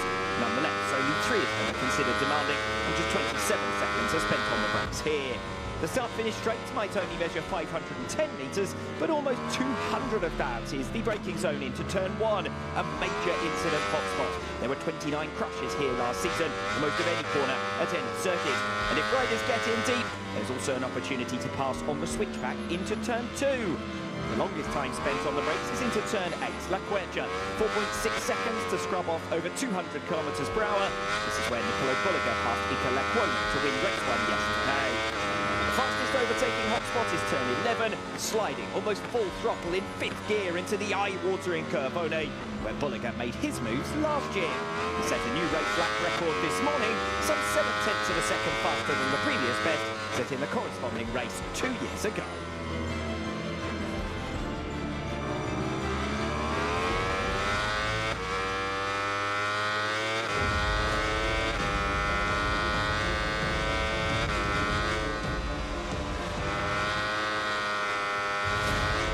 Nicolo Bulliger has now reached 40 career wins and done so in just over 2.5 seasons. 20 of them in 2026. He's now chasing the single-season winning record held by Alvaro Bautista with his 27 victories in 2023 and has the chance to match top rank Razgatlioglu's 21 from last year this afternoon. Bulliger so dominant in race 1 yesterday, a 6-second margin, his biggest since Phillip Island. He was only 1.1 seconds ahead in the Superpole race, but still had 1.5 of a second per lap when he needed to call on it to break clear. Steve English alongside me, Bulliger with 23 consecutive victories and counting, and such has been his margin over the rest of the field, here in Misano in particular, that anything apart from another win for him here would be a major surprise. Yeah, I've spoken to a lot of riders that have been in relatively similar positions to Bulliger, where you've got that expectation that the pressure to keep delivering results, keep delivering race wins. And the one thing that is constantly said is that ability to withstand pressure and then deflect it away from you becomes the most important thing. You look back over the years, whether it's in World Superbikes, MotoGP, domestic Superbike Championship, you need to continuously deliver and not allow your rivals to have an opportunity. That's what Bulliger keeps doing, and he did it this morning. Yeah, straightforward Tissot Superpole race in the end, in which the lead never changed hands. We had the same top 3 over the line on every lap. And more action behind for 4th. Alex Lowe's looked set for the spot until a mechanical retirement. From there, Alberto Sura provided much of the entertainment in his battle with Axel Bassani, but ultimately lost 4th place when he ran wide and was unfortunate to be given a penalty for rejoining in front of Miguel Oliveira. Lost another 2 spots post-race as a result. So 2 4th places this weekend so far for Axel Bassani. Lorenzo Baldassari inheriting 5th for his first point since race 1 in Aragon, and Sura only scoring 7th. Yeah, and for Sura, obviously that 7th starting position as well on the 3rd row is going to be himself, not Johnny McKenzie. It becomes important for him to be able to make a fast start and make quick progress into those top 5 positions. He'll still think that there's an outside chance of being able to fight for a podium position here, though. Yeah, it does depend perhaps on a little bit of scrapping up ahead of him, particularly without that advantage of track position. And over the longer race, we know that does tend to be his weakness. The Tissot Superpole race is where he's had the best of his results at the last 3 rounds. In we go then to find Nicolo Bulliger, your World Championship leader so far unbeaten, of course, in 2026. And heading towards the completion of a 7th consecutive hat-trick at the start of this season. Really is almost, well, no, it's not almost unprecedented, it is unprecedented in WorldSBK. Exactly. One of the riders I've spoken to in the past about championship seasons like this was Leon Camio. His BSB championship was a lot like this, where almost it was a surprise if anyone was able to challenge him, and that's been the same case for Bulliger. And the one thing is just being able to keep that determination. Every morning you wake up to go training, every day that you're working with the team to try and find that next step again. And you'd see for Iker Lecuona, their teammate to Bulaga, just gives him the fist pump. He knows how good of a job he's doing on his bike, and on the other side of the pit box, there's someone else just doing a better job than him. And Bulaga doesn't want to give up any opportunities to keep winning. Yeah, Lecuona was a frustrated figure, wasn't he, yesterday? Saw that winning margin quite significant, much bigger than it's been at any of the previous European rounds. He looked more content with that second place, as happy as you can be with a second place earlier on today. Yeah, he suffered a little bit with the clutch in race in the Superpole race. Cost him a little bit of speed, but ultimately second down on his teammate. It wasn't a bad performance this morning for Lecuona. Yesterday we saw off the line he was really strong, led for half a lap before Bulaga came through. That's the challenge for Lecuona, is that you can have these moments where you're able to give yourself chances, but you can just need to be inch perfect against Bulaga. And around this track, I'd say Nico's got quite a few miles under his belt. Yeah, so all that Lecuona can do is keep picking up those second places, drag out the championship fight for as long as mathematically possible, knowing that it might well be on our next visit to Italy that Nicolo Bulaga has his first championship point. On then to Jari Montella, originally qualified in 4th position this weekend. He's now up to 3rd on the grid for race 2 this afternoon. It has been 2 third places for him this weekend so far. Remember, just 2 rounds ago in Most, he was 3rd in all 3 races. Also had a couple of podium finishes at the Hungarian round immediately prior to that. So Aragon proving a bit of a blip rather than anything else. Montella back up to 3rd in the World Championship standings, and with Alex Lowe's and Sam Lowe's both suffering retirements in the Superpole race earlier on today, Montella beginning to build a buffer again. Yeah, and Jari's had that consistency all the way through this season of being able to grind out results. Only a couple of times this year where he hasn't really been at the races. Aragon, obviously, the biggest example, but he's bounced straight back from it this weekend and come away with 2 podiums. Alex Lowe's confirmation of his participation with Bimota next season, along with Axel Bassani, and they have delivered a good home weekend for Bimota. Alex would likely have come away with that 4th position had it not been for the mechanical retirement. He built a good buffer over teammate Axel Bassani in his scrap with Alberto Sura behind, before Lowe suddenly slowed in the path of the oncoming riders and unfortunately was forced to retire from the race. So he'll be starting down on the 4th row of the grid, so that lot of points also complicates his afternoon now. Yeah, didn't hear yet what the issue was in that first race today, and Lowe's obviously had to park the bike up and lose out on that opportunity of being able to pick up another top 5 finish. Yesterday was a good performance by him, front row start, and then able to come away with 5th row finish. So the road has been thereabouts where it needs to be so far this weekend. Lowe's is going to need to make a really fast start. Yeah, it's been in amongst the independent Ducatis, and that really is all we've been asking for Bimota this season. Last couple of rounds, Alex hasn't qualified so well. One round a little sluggish and the other with some problems. So here he's qualified well. He's been up at the front. Bassani's done well to get himself onto the 2nd row of the grid as well. Meanwhile, this is what happened for Sam Lowe's in the Superpole race earlier on today. Again, he'll be coming back from the 4th row of the grid in race 2 this afternoon. Yeah, turn 4 and 5 have caught him out in both races so far, and unfortunate there for Sam in this race, but another costly mistake, and for the Mark VDS team, they need results now in this race, but it's been a tougher weekend, probably one of the tougher ones that they've had so far this year. He's going to know, of course, going into Park to come, Banyikor to come, the opportunities will be there, but he's got to stem the bleeding this weekend because he hasn't scored, and as a result of a race 1 crash as well, while Jari Montella has had those 2 third places, so he doesn't want to leave himself with too much work to do.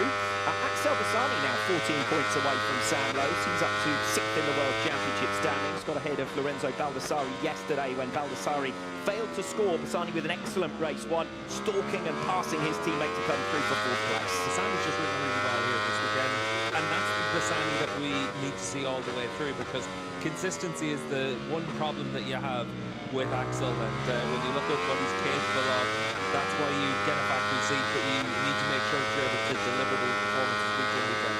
Yep, on the podium in Phillip Island, top 8 throughout the weekend in Aragon last time out.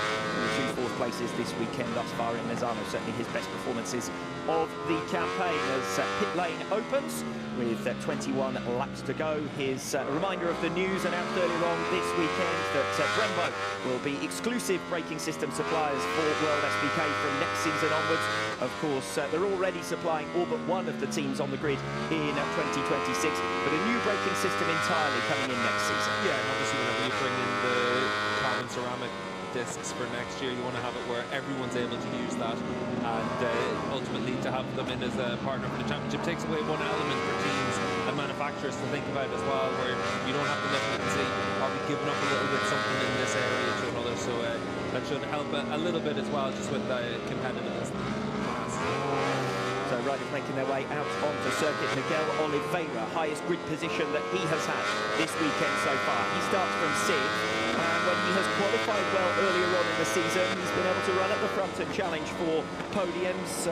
Last time a non-Ducati rider was on the podium was race 1 at the Hungarian round. Also had 3 roster finishes at his home rounds in Portimao. So Oliveira, if he can get track position, is a threat. But this is the end of a demanding first weekend back for him from injury.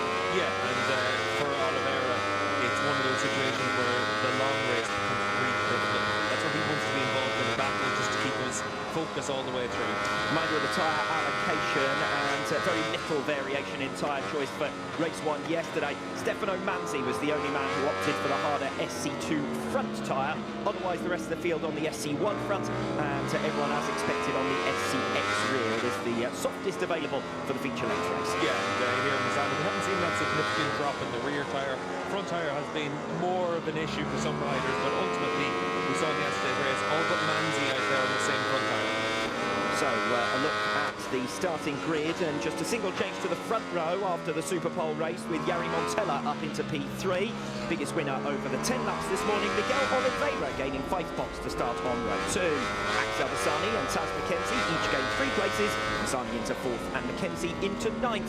A costly retirement for Alex Lowe's means he drops from a hard-fought 3rd to just 10th on the grid for race 2. Johnny Brake, the only other rider dropping out of the top 9 following his crash. Sam Lowe's and Alvaro Bautista failed to make the expected progress. Lowe's because of a crash. Bautista 2.5 seconds short after starting from P17.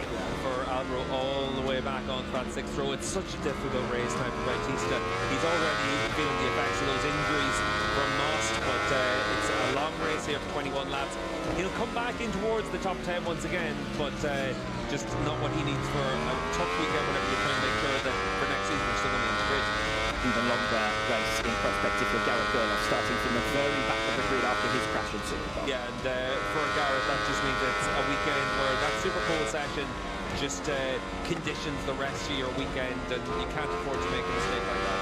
Yeah, reality is the 2 Moto X riders and the 2 Hondas towards the back, relatively easy pickings, but then you find yourself Bautista, Van der Mark, all capable performers trying to work your way through. And that's where it becomes really difficult, because the depth of field here in WorldSBK in terms of riding talent is really strong, and then in terms of machinery, a lot of the times there isn't that big of a difference between being 6th and 16th in terms of your lap times, and that means that around a track like Misano, where a 10th and 2nd is hard to find, it becomes very difficult to bridge gaps between you and the next group.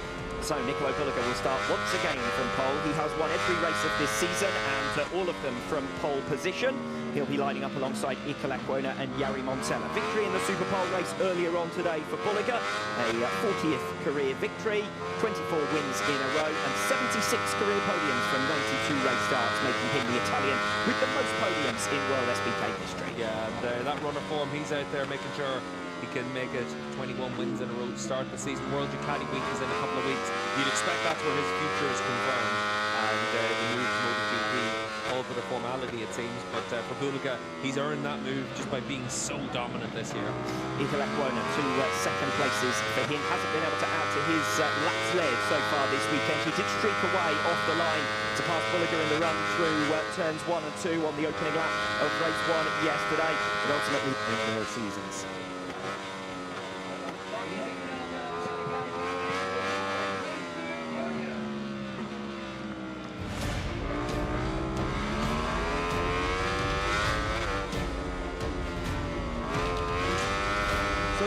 Race 2 results from the Pirelli Emilia Romagna round here in Misano. See Salvador take the win over Thompson and Seabright. Third, Bianchi Artigas missing out. And still Bowes and Venucci, Gatti and Jose Osuna rounding out the top 10. Mirko Jenai, Fede Fleerackers, Alvaro Fuertes, Juan Reseño, Kaz Beckman all inside the points. Kaz Beckman and Harrison Desori 7 seconds between Desori and the points.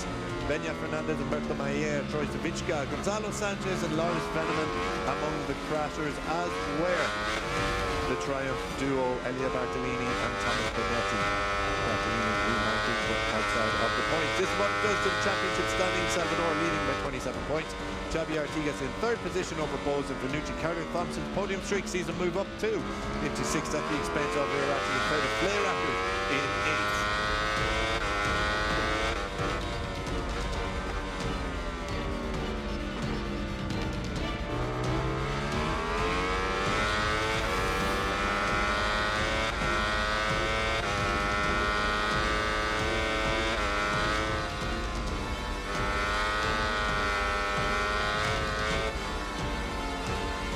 Manufacturers Championship then, Kawasaki extend their lead over Triumph to 70 points, Suzuki in third, 80 points behind with Aprilia in fourth, Yamaha, Honda and Kove all awaiting their first win in the class. That's a wrap then for Sportbike Race 2, weekend to remember for Bruno Uracci and David Salvador. After 3 successive rounds, Sportbike will skip Donington before returning in Matthew Corn. Next up on today's agenda is World Superbike Race 2, so stay tuned.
yesterday, Lowe's was outfought by Bassani, who had a bit of a pace advantage in race 1, but it escaped clear of his teammates and had a bite between himself and Bassani, with Alberto Surra sitting in 5th, only for Lowe's to then retire, Bassani to come through on Surra, and it was a scoreless Superpole race, a real rarity for Alex Lowe's. You can see there just on the grid though for Alex, 33 degrees right now, and it is very hot. That's why you're seeing riders just trying to keep themselves as cool as possible. Rare to see Alex with an ice pack in his face like that, just trying to keep that core temperature down. But basically, as you sit on the grid in your leathers, very easy just to cook yourself and overheat. Yeah, we said it when we came in this morning at 8 o'clock. If it's warm now, what's it going to be like by the peak of the afternoon's heat? Well, that's the answer. 53 degrees track temperature as we continue on through the 4th row with Tommy Bridewell starting here in P11. Originally qualified in 9th place, but it's been a tough start to the weekend for him. Down in 13th in race 1. He lost a bundle of positions on the opening lap, ended up down in 16th by the end of lap 1, and from there had a tough task to make back another few places. But then spill for him in the Superpole race. So 2 spots down, he'll be lining up from row 5, looking for his first top 10 finish of the weekend. Completing row number 4, Sam Lowe's, 2 retirements for him. Desperately needs to get some big points on the board here to at very least stem the bleeding, even if he can't quite get to Yari Montella, who remember is starting 7 places ahead of him here. Yeah, tough again for Sam, and needs to make sure that he's able to come away with top 6 finish in this one. That means making a good start. 12th on the grid, it's a tough one for him, but you've got to make that progress, and basically needs to make sure he's able to follow Alex through in the early stages as well if you're not able to jump him off the line. We know that Alex on the Bermuda is going to make progress, and you've got to be able to be there behind him. Michael Ruben Rinaldi, former Aruba IT factory Ducati rider, of course, and 5-time race winner, and no longer in our paddock, but still racing, and good to have him here joining us in Misano. Yeah, I had a good chat with Rinaldi last night as well, just to see how retirement's treating him, and he's still racing a little bit in the Italian Championship, but as he said, that's a hobby race now. It's where he's out there trying to put it all on the line like you had to be in a World Championship level. 5th row of the grid for Remy Gardner, Xavi Vierge and Stefano Manzi for Gardner retirements in race 1. We saw him crash out of proceedings and only 13th in the Superpole race, so no progress from where he started, and he'll again be in P13. Xavi Vierge also looking for a return to form, looking for his first top 10 finish of the weekend. Again, retirements in the Superpole race for him. It was 12th in race 1 from 14th on the grid yesterday. Yeah, Locatelli's firmly established himself as that top Yamaha rider in the middle third of this season, and for Xavi, 12th yesterday, the crash this morning. It's just been tough, and he needs to regroup in the gap between now and Donington Park and then into the final rounds of the season. Yeah, the reality is there hasn't been that much between the Yamaha riders. There is on the grid here these 3 Yamahas on the 5th row, Gardner, Vierge and Manzi, and that's what's going to give Locatelli the advantage here. But otherwise, Gardner, Vierge, Manzi pretty much grappling with one another all weekend, and it's Manzi who's come out on backstrap with 2 10th place finishes to his name. Manzi with that harder tyre has worked really well this weekend. And we have 3 minutes to go now until the warm-up lap. It's down to you, Chris.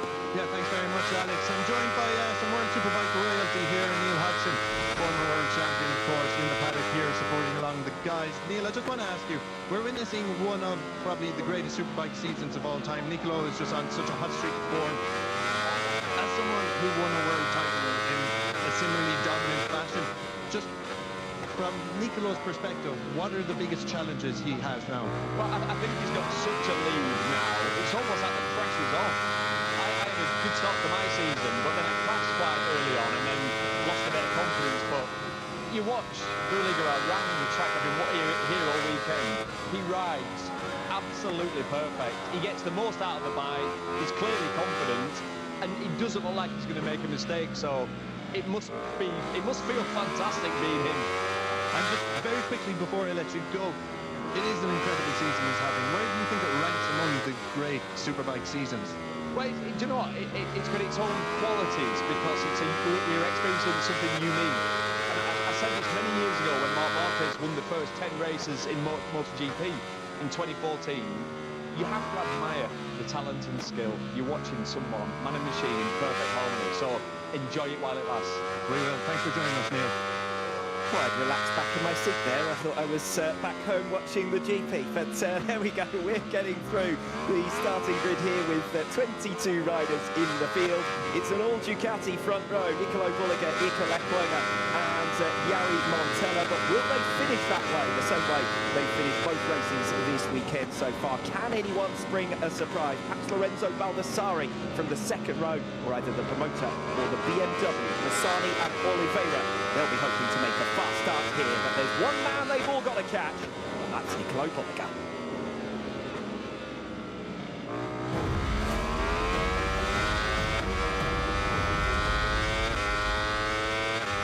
We have now had 10 consecutive Ducati podium lockouts, the same top two in each. The Aruba IT factory now well on course to settle the team's championship at the UK rounds.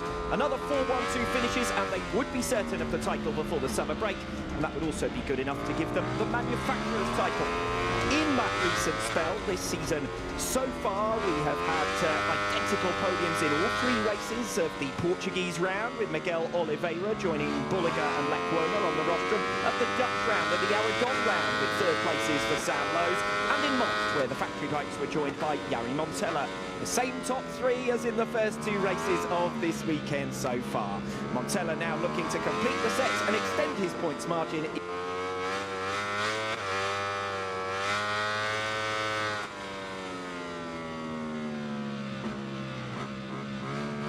For Montella to build a bit of a buffer, because next time out we go to Donington Park and we know how strong both Sam and Alex Lowe's are at their home rounds. And that could also be a place where the Aruba bikes are under pressure as well, just because speaking to a lot of the Ducati riders, Montella was pretty keen to stress that it's into turns like turn 4, we can see here, where the Aruba bikes are just able to shorten the braking zone a little bit. Somewhere like Donington carry by corner speed through an awful lot of that track. Maybe that'll help some of those bikes be able to challenge the Aruba bikes. Here this weekend though, Lecuona and Bulliga, they've got that step in everyone else. For Montella, it's about making sure that you're able to keep yourself in those podium spots, get 3 podiums for this weekend. It's a really good home round. As always, brilliantly well attended Pirelli Emilia Romagna round. The spectator figures very similar to last season, and it is a venue we love to come to, so delighted. But this weekend it was confirmed we'll be back here until at least 2031.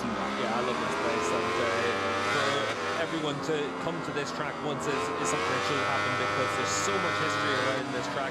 But you've also got the beach on your doorstep, you've got nice restaurants, a holiday destination for all the Italian fans. That's why it's so popular, and it's great to be back on that. Yeah, there have been plenty of bikes revving in the street outside the hotels during the night, haven't there? Like a band outside our hotel as well has been great fun. Good fun here in the track as well. You can see all the different fan clubs for each of the different riders. There was a lot of Bulliga flags even just around town as well, so obviously for all the Italian riders this round means so much for them, and we've heard that time and again from the different riders. Bulliga singing after yesterday's race win in front of a sea of Italian fans, just to win on an Italian bike on an Italian track. Yeah, happiest I think we've ever really seen him riding so comfortable, looking so good in terms of championship points as well. 116 his lead over Ika Lecuona. The closer fight is for third. Jari Montella, the only scorer in that battle earlier on today. So Alex Lowe's 11 points behind, Sam Lowe's 12 behind, and Axel Bassani, who leapfrogged Lorenzo Baldassarri yesterday up into 6th, is 14 behind Sam Lowe's. It is race 2 of the 2026 Pirelli Emilia Romagna round. Good reaction time from 4th position on the grid from Axel Bassani. He chops the nose at Jari Montella going in towards turn 1. Good for the neutrals here. Locatelli coming round him as well to try and relegate that independent Ducati backwards. Ika Lecuona coming through on Nicolo Bulliga. Leads just as he did in race number 1. And it's Lecuona from Bulliga. How long will it take him to answer back this time? Bassani in third. Locatelli now finally through on Jari Montella. And watch out for Alex Lowe's. He clicks the side of Montella, who has a momentary wobble, but just about recovers to the racing line in front of Alberto Sura in 7th. Taz Mackenzie's got ahead of Miguel Oliveira, and Tommy Bridewell's made up a spot as well. He rounds out the top 10. Now, yesterday in race 1, it was here at turn 8 that Nicolo Bulliga found his way through on Ika Lecuona, and it's not on the entrance this time, it's on the exit, but he's done it again. Lecuona now has the inside as they make their way through Tremonto, turns 9 and 10, and Lecuona covers the line. So, he leads already deeper into any race than he has this weekend so far. Yeah, really important for Ika to be able to make that jump off the start. You can see for Bulliga though, he's fast on the run up towards 11 as Ika runs off the track. and opens that door for Buligan to come back past. Frustration for Ika Lekwona. Now, can he immediately jab straight back, or has Buligan got enough in hand as Alex Lowe's makes a very robust and late move there on Andrea Locatelli, but he gets it stopped nicely on the inside line. And this is bad news for Alvaro Bautista, already riding with an injury, his second weekend back, remember, after that crash at the Autodrom Mast. And we see him in the gravel trap on the opening lap of what's been a tough weekend here, coming to its conclusion in race 2. Yeah, we've still got a bit of time before we come round to turn 8 again. We can see he was getting a bit of attention there as Lekwona tries to carry the speed through the second corner there to try and set something up. But let's see what happens to Alvaro in the middle of the pack here, and 3 to 1 doesn't go. Yeah. And the quirk is like that as well, because there's a couple of different lines you can take through there, but maybe Alvaro got caught up a little bit in the bike as well. That's what's left him a little bit knocked around. The most important thing is we see him walking away, bearing in mind that he's riding with 3 fractures to his ankle. In the end, he is the only victim of that crash. Lap number 2, Nicolo Buliga already 4/10 of a second ahead of Ika Lekwona, but we always said the race was for 3rd position here. And great news for the neutrals is that we've got Bassani and Lowe's on the promoters, then the Yamaha of Andrea Locatelli, ahead of the first of those independent Ducatis, Jari Montella, restricted to 6th. Yeah, and a few riders with a lot of work to do. We saw in that opening lap, Rose made a fast start, and then we saw some riders falling further down the field. Montella, obviously one of them, but Baldassari as well. A lot of work to do for Balda, he's down in 15. Jari Montella coming back through on Andrea Locatelli through Curvona, now up into 5th position. So it's Buliga, Lekwona, Bassani, Alex Lowe's, and then Jari Montella, who already has the best part of a second to make up on Lowe's. And he's got to clear him before he can even think about getting onto the podium for the 3rd time this weekend. For 3rd place at very least, we have a race on our hands here. Yeah, and the two promoters, they've been relatively closely matched this weekend, but it has been Bassani that's had a bit of an edge over Lowe's, so good opportunity for the two promoters to be able to fight it out for a podium, but they need to make sure they don't fight each other and bring this scrap back to them. Alberto Sura and Andrea Locatelli have finished 6th and 7th in race 1, 7th and 8th in the Superpole race earlier on today, and they are now set to scrap it out for 6th position in this race. Sura less than a 10th of a second behind Locatelli as they make their way through turns 4 and 5. We're watching the 2 race leaders. Sura still behind Locatelli for the moment at least. There they are. Number 55 Yamaha, the blue bike, riding as well, frankly, as he has at any stage in this season. It's been such a tough one for the Japanese manufacturer. This race is going to get tougher for Locatelli because he's got 2 fast independent Ducatis of Alberto Sura and Taz Mackenzie right on his tail, and it will be into turn 11 surely here where Sura tries to make his move on this lap number 3. There's Jari Montella, he's got in front of Alex Lowe's, so big margin made up, and Lowe's, you fancy, might have had an error behind him. Let's see if Sura gets through on Locatelli as they make their way through turn 11, not quite close enough this time. Yeah, those were ran in deep into turn 8, that's what cost him time and momentum. Oh, Sura thought about a move in a very unusual place there. Locatelli had enough to cover it. Will he jab down the inside now into turn 14? Sura so much more confident, and just like Alex Lowe's did earlier on in the race, scything his way through down the inside at turn 14. Sura released down into 6th place. And take that from the wide line into 14, it just creates too many opportunities for someone to attack back on you. Yes, and Locatelli has found that out now twice to his cost in this race so far, just the opening 3 laps. Half a second between the 2 race leaders, then 2 seconds back to Bassani. He's got 1 second in hand over Jari Montella. It's not going to be too much longer before Montella's right on Bassani's tail, though. Almost 4/10 of a second faster last time around for a new personal best for Montella at 1:33. 6 for him, and a personal best in each of the sectors. So Montella will swiftly gain a margin that was 1.3, is now down to just a second. Yeah, and Jari able to make that progress through on Alex Lowe's without costing himself time after Lowe's made that mistake, so that's why he's able to get hot on the heels of Bassani. This is going to be the crash for Vance and Spogdu, and very early there in turn 12 actually to run off like that before the entry into 13, but Vance at least we were able to see there at the side of the track relatively okay. Andrea Locatelli is going to be in trouble here from the group behind because he was 0.3 of a second slower last lap around than Mackenzie, 4/10 slower than Oliveira, Gardner and Van der Mark, and the rest of the group behind faster as well. Locatelli made a good start, just as he did in the Superpole race earlier on, but he doesn't have the pace to go with it. Will he fall prey again here into turn 15? Turn 14 is going to be even earlier than that this time around as Miguel Oliveira comes through for the 7th position. Taz Mackenzie comes through for the 7th position, and now Miguel Oliveira next in line. He sits in next. Yeah, Oliveira's going to make pretty swift progress as well. It's a good move from Taz. Great move shows just how difficult it is out there. It's a slick track, and for the riders it means that the grip is very easy just to lose out there. As you can see, Ryan Vickers has had a crash, and it looked like it was just a technical issue there for Baldassarri because his levels were fine, the wings were intact, but for Vickers, that's another crash in this one. Low-scoring weekend for Lorenzo Baldassarri, who is back up and running for the moment at least, but right at the back of the field, having started this race in 5th following the same results in the Superpole race. He crashed out of race 1, and this is going to drop him well out of contention now for the bronze medal ranking this season. Yeah, we saw Balda at the side of his bike on the side of the track, just looking at his gear shift, so maybe just a problem there where it's been stuck in gear or something like that. So for Balda, at least he's able to rejoin, but not an awful lot to be had in this one for him. Yeah, other than a red flag that would reset us, of course, that's about it so as far as Baldassarri is concerned. As early as lap 15 of 21, Nicolo Bulliger with the new fastest second sector of anyone. In that sector alone, 0.3 of a second faster than Ika Lekwona, and it does look like this is where Bulliger will finally break away. It's already 0.2 faster than Bulliger. Last lap around to open the gap to 0.6. The margin is now up to the best part of a second. Andrea Locatelli providing much of the entertainment in this race so far as he has tumbled gradually backwards from a strong grid position and a fast start. And now Miguel Oliveira all over the back of him, just a 1/10 of a second between. Patrick Henderson worth keeping an eye on because Taz is top by finishing in this race, as he'll be able to just try and come through on Sora, match the pace of Alex Lowe's and see if you're able to come back into it. But definitely keep an eye on Taz in the second half. Yeah, at the moment, Sora is just as fast, if not faster, than Mackenzie. But we know that the second half of these long races is where Sora begins to struggle. New personal best for him last time around, the 1:34 flat, so actually 2/10 faster than Alex Lowe's. Ika Lekwona running off the circuit, just he did in race 1 in frustration yesterday.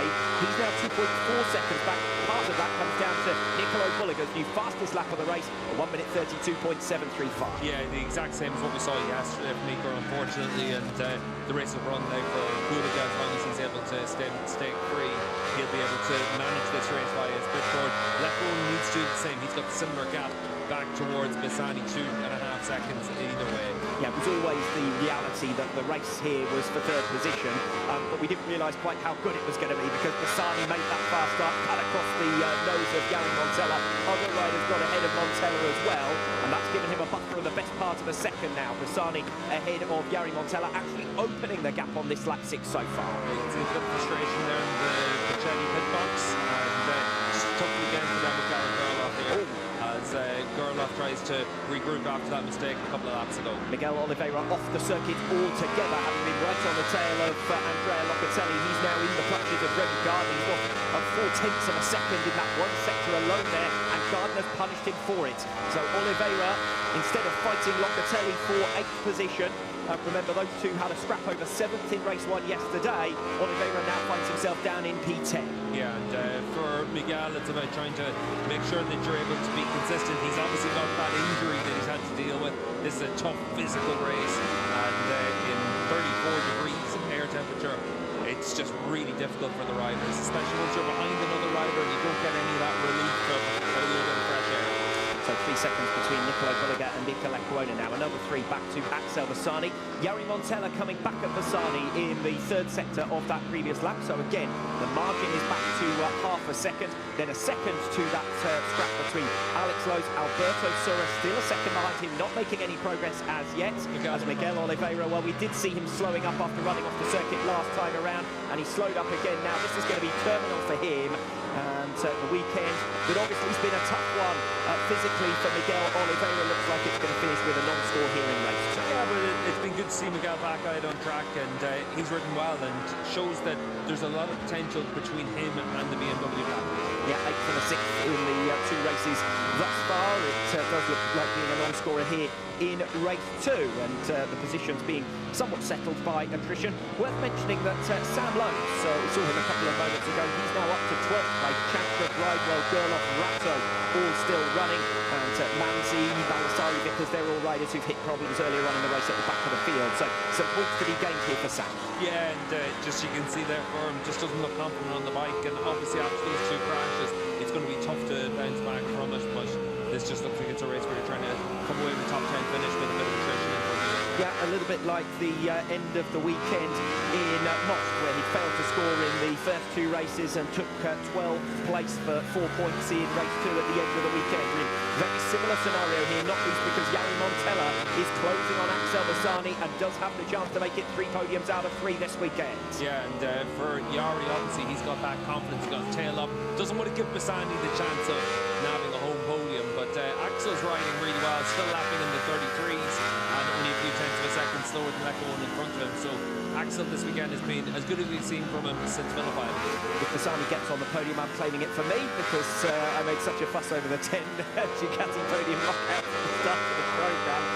Again, the gap's oscillating, isn't it? Because there are sectors where Bassani makes up a couple of tenths over Montella, and then the third sector, Montella seems to make quite a lot of ground on Bassani. Yeah, and there's just that margin has sort of stayed around the half-second gap, and for Bassani, let's see, there's just that big slide through turn 12, but that's going to give Montella an edge through this section and then flows up even further. So the pressure's on Axel Bassani, and it's a long way to go with 2/3 of the race still remaining. Yeah, there it is again. Another 2/10 of a second in that third sector. It's each lap around through there that Montella gains a little bit on Bassani, even though Bassani elsewhere in the lap stretches it out slightly. It's enough that Montella closes gradually with each passing lap. We're into lap 9 now, 2.8 between Bulliger and Lecuona, only 3/10 between Bassani and Jari Montella. And good work from Alex Lowe's last time around, a new personal best, still in the 1:33s. In fact, he was faster even than Bulliger last time around. Less than a second now from Jari Montella. Yeah, and just trying to dig in as well as he can, obviously, tactical issue in this morning's race. And that's what robbed him of the chance of coming away with top 5 finishes in all 3 races this weekend. But we might well be viewing it that maybe there's a little bit more than just top 5 on offer. Yeah, particularly if Bassani holds back Montella for long enough while Lowe's is at the current pace. That gap is now down to less than a second as Alex Lowe's kicks on from P5.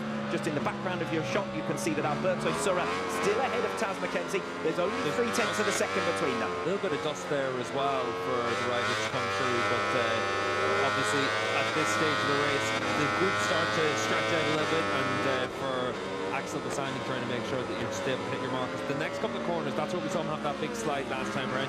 Let's see if it's something similar again on this lap, because Montella is very good through Carbone, and well, Bassani's taking the route out towards the grandstands there, but able to hold on to that momentum. He'll obviously have that as a mark against his boot, but that's where Montella just gains the confidence, knowing that Bassani just doesn't have a bite in those couple of corners. Unfortunately for Alex Lowe's, 3/10 of a second loss for him in the third sector, so he must have made a mistake just when he had the opportunity, because Bassani is now going to be able to hold up Jari Montella as they sit in 3rd and 4th places. The gap opens back up to 1.4. That might be a critical error from Alex Lowe's last time around. Yeah, and that's where ultimately you can't really afford to give up that ground and loses half a second, so the time that he gained that previous lap is going to be right back. It does go to show what the Bimota can do in clear air, doesn't it, with track position over the independent Ducati.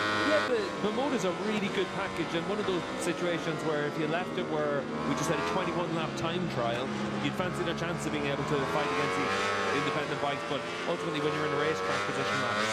Forget about time trial, we'll just do a full reverse grid for the rest of the season and see what happens from there. They're still going to be put to the back a lot of times, but the amount of times we've seen Bimota's up there inside the top 6, but when you look at what we've been able to see here from Bassani, he keeps giving himself that chance to reopen the gap in the first half of the lap, but those mistakes through Carbone and into turn 12, that really does prove costly as the race progresses. And Bassani can't afford Montella within 2/10 of him exiting Tremonti, because that's going to be Montella straight through. This is going to be interesting riding on board. You can see how much curve that Montella uses on the entry to the corner, and on this lap at least, Bassani a little bit tighter through 11 and 12, gets the bike back into the right hander then for 13, 14, then the slow corner.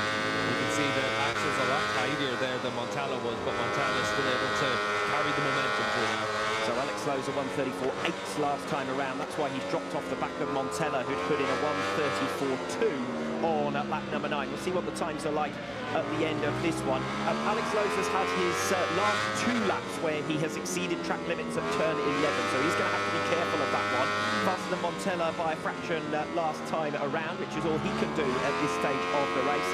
But the stewards will be watching for exiting the track running wide at turn 11. Yeah, and certainly for Lowe's something where he'll have to consider it, but you've still got to give yourself a the opportunities to push on, because he's got 2 seconds in hand over Taz McKenzie behind him, and he'll try to make sure that in the second half of this race he can just manage that gap. But Montella's closer to Bassani than he has been over the last few laps. Yep, again though, losing a tenth of a second in the opening sector of this lap 11, and that is where the Bimotor is performing well in the first half a lap. But as I said previously, if Montella can get the gap down exiting turn 10 to less than 2/10 of a second, that's where he's going to have the opportunity in that sequence of turns 11 to 14. Just able to use so much less track in the 11 to 14. Just able to use so much less track in the Just able to use so much less track in the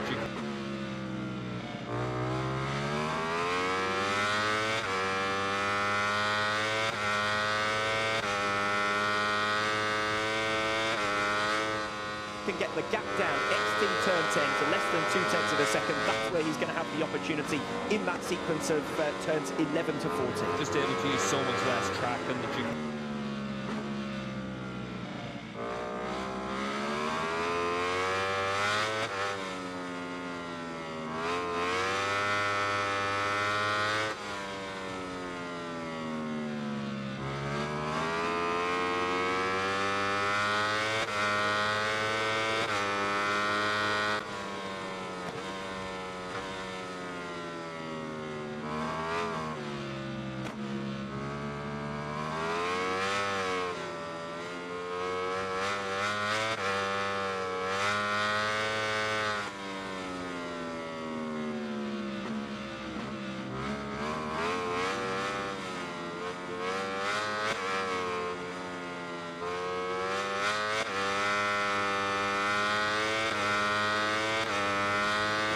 The Teams Championship will take care of itself before the summer break. Yeah, and obviously with the summer break coming up, Ducati would love to get those championships done and dusted, but for the Donington round in 4 weeks, that can be a very different challenge for them. And we've already seen just how, for the independent Ducatis, how some of the bikes are able to put themselves in the mix and make it difficult for them. Maybe at Donington could be something similar at the front, but you can see again here for Bassani, just through turns 12 and 13 in particular, especially 13. Montella's just so much faster through there.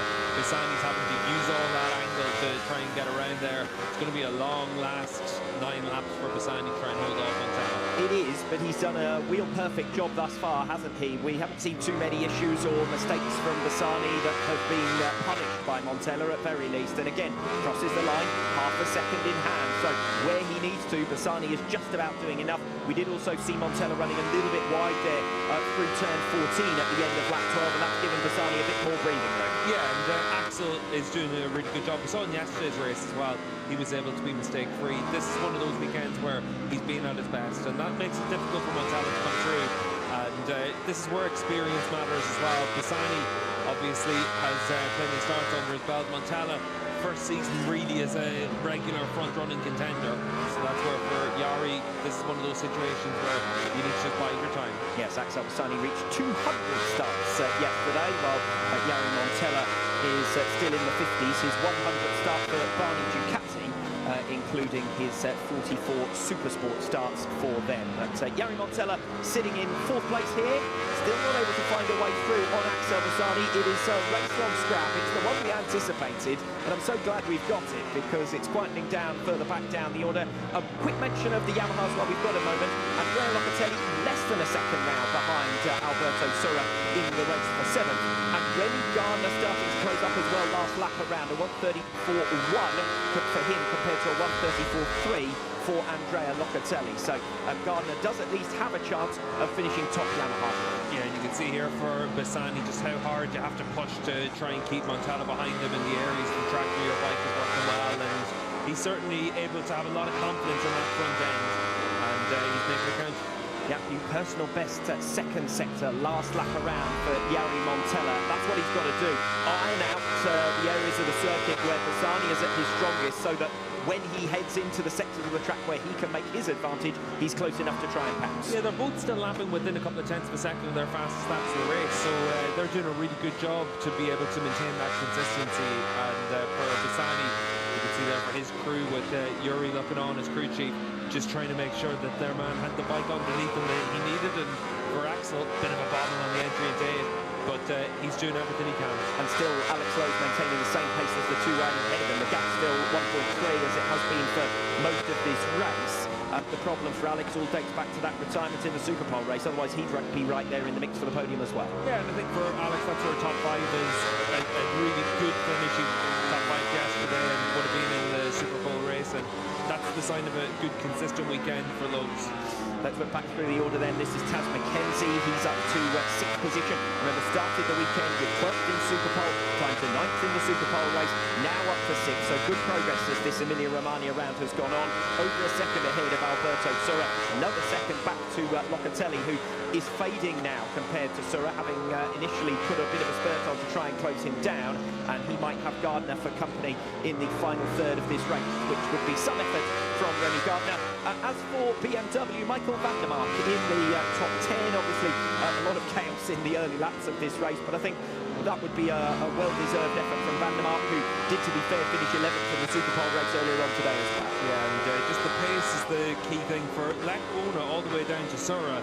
They're all lapping within a tenth of a second of each other, or 2/10 of a second of each other. So just shows the pace there from that second group. That's also why for Locatelli, just because he's dropped off by a couple of tenths of a second, it's pushed him into a little bit of no man's land now, with 1.5 seconds in front of him to Surra and about the same gap back to Gardner.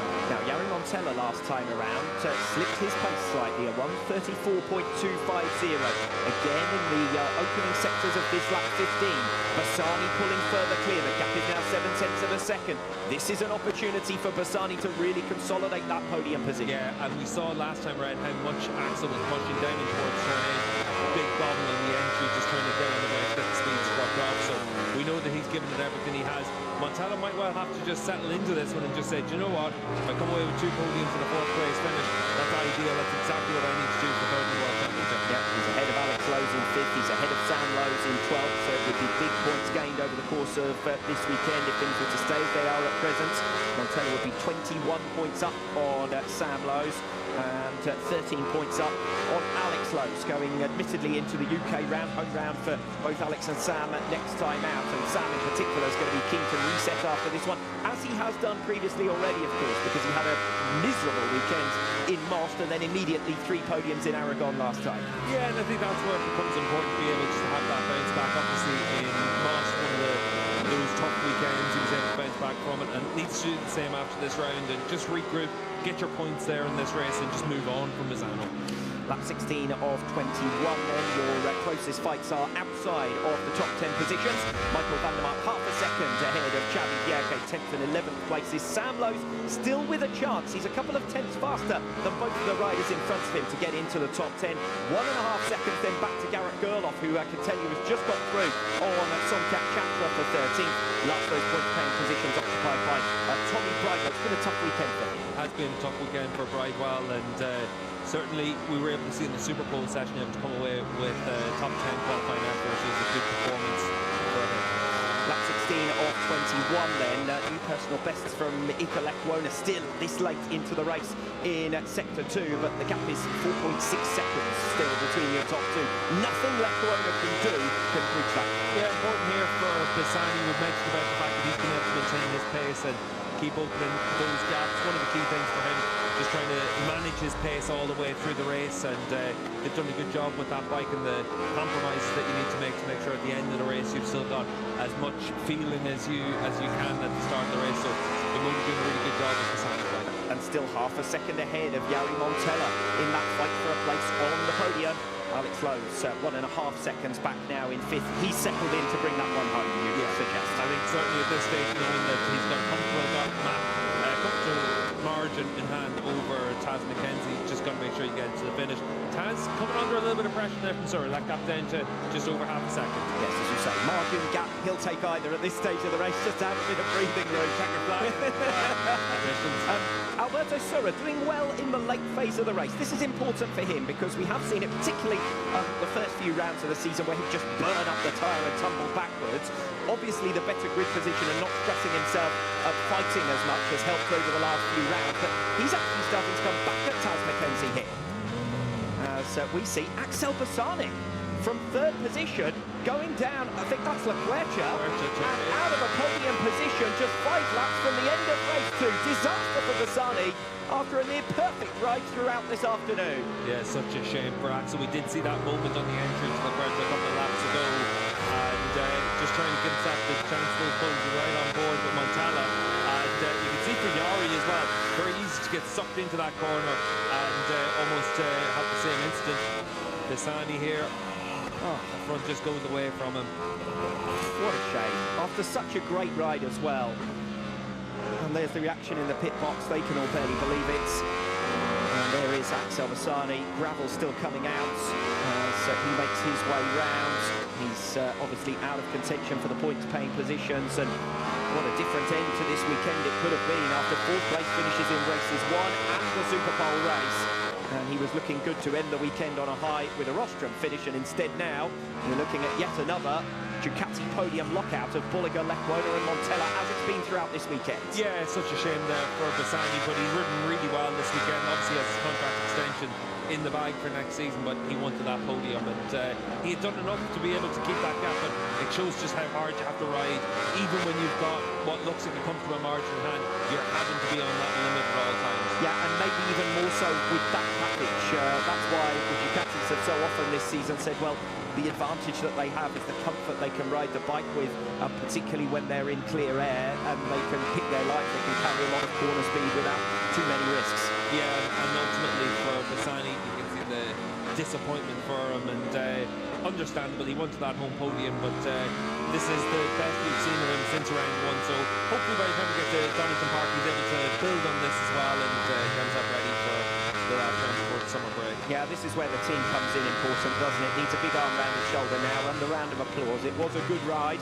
It has been a good weekend, despite the fact that ultimately it is a non-scoring race too. Yeah, and the Provec team, they do a great job of always being able to be there for their riders in good times and in bad times. And for Axel, unfortunately, this is one of those tough moments of a home ride. They want to always be able to have that chance to shine.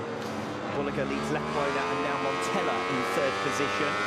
Alex Lowe still 1.5 seconds back. Has never been able to make more of an impression than that, so unlikely that we see a change there.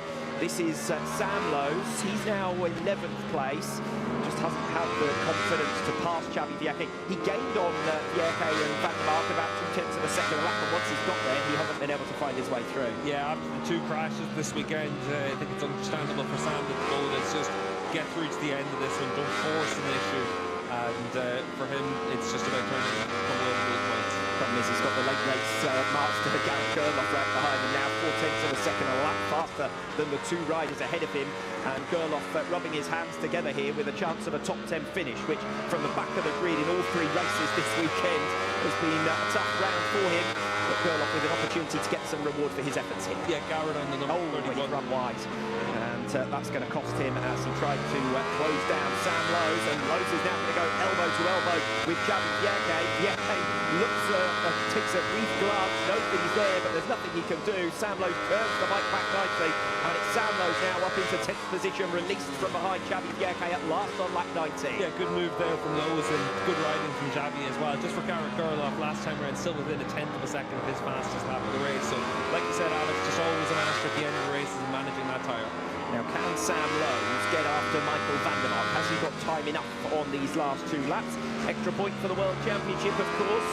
This would mean that he would be 12 points behind Jari Montella, because, of course, Montella's inherited a position going up to 3rd. So, working out quite nicely as far as he is concerned. As we come now into the penultimate lap, Bolliger, Lecuona, Montella is how they stand, and Alex Lowe's has backed up the pace now into the 1:35. Just bring home that 4th place, 3 seconds ahead of Taz McKenzie behind him. Yeah, exactly. It's just about comfort now for those riders in the leading positions. McKenzie has the second in hand over Sura as well, so this is where the battle is for the last couple of laps, to see if Michael van der Mark on the BMW is able to stay in front of those on the the Mark VDS bike there in P10, and half a second already gained back on van der Mark since we last checked in with the team.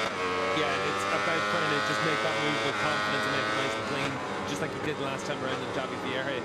We'll see if Sam's able to get close enough to the BMW to try something into 9 and 10, but probably too far back in this lap, but definitely on the last lap, there's going to be an opportunity for him to try and attack. And look how quickly Gareth Gerloff has honed back Vierke as well. 0.2 of a second faster in sector 1, 0.3 of a second faster in sector 2 with a new personal best through there. So we will have 2 scraps in the remaining 1.5 laps.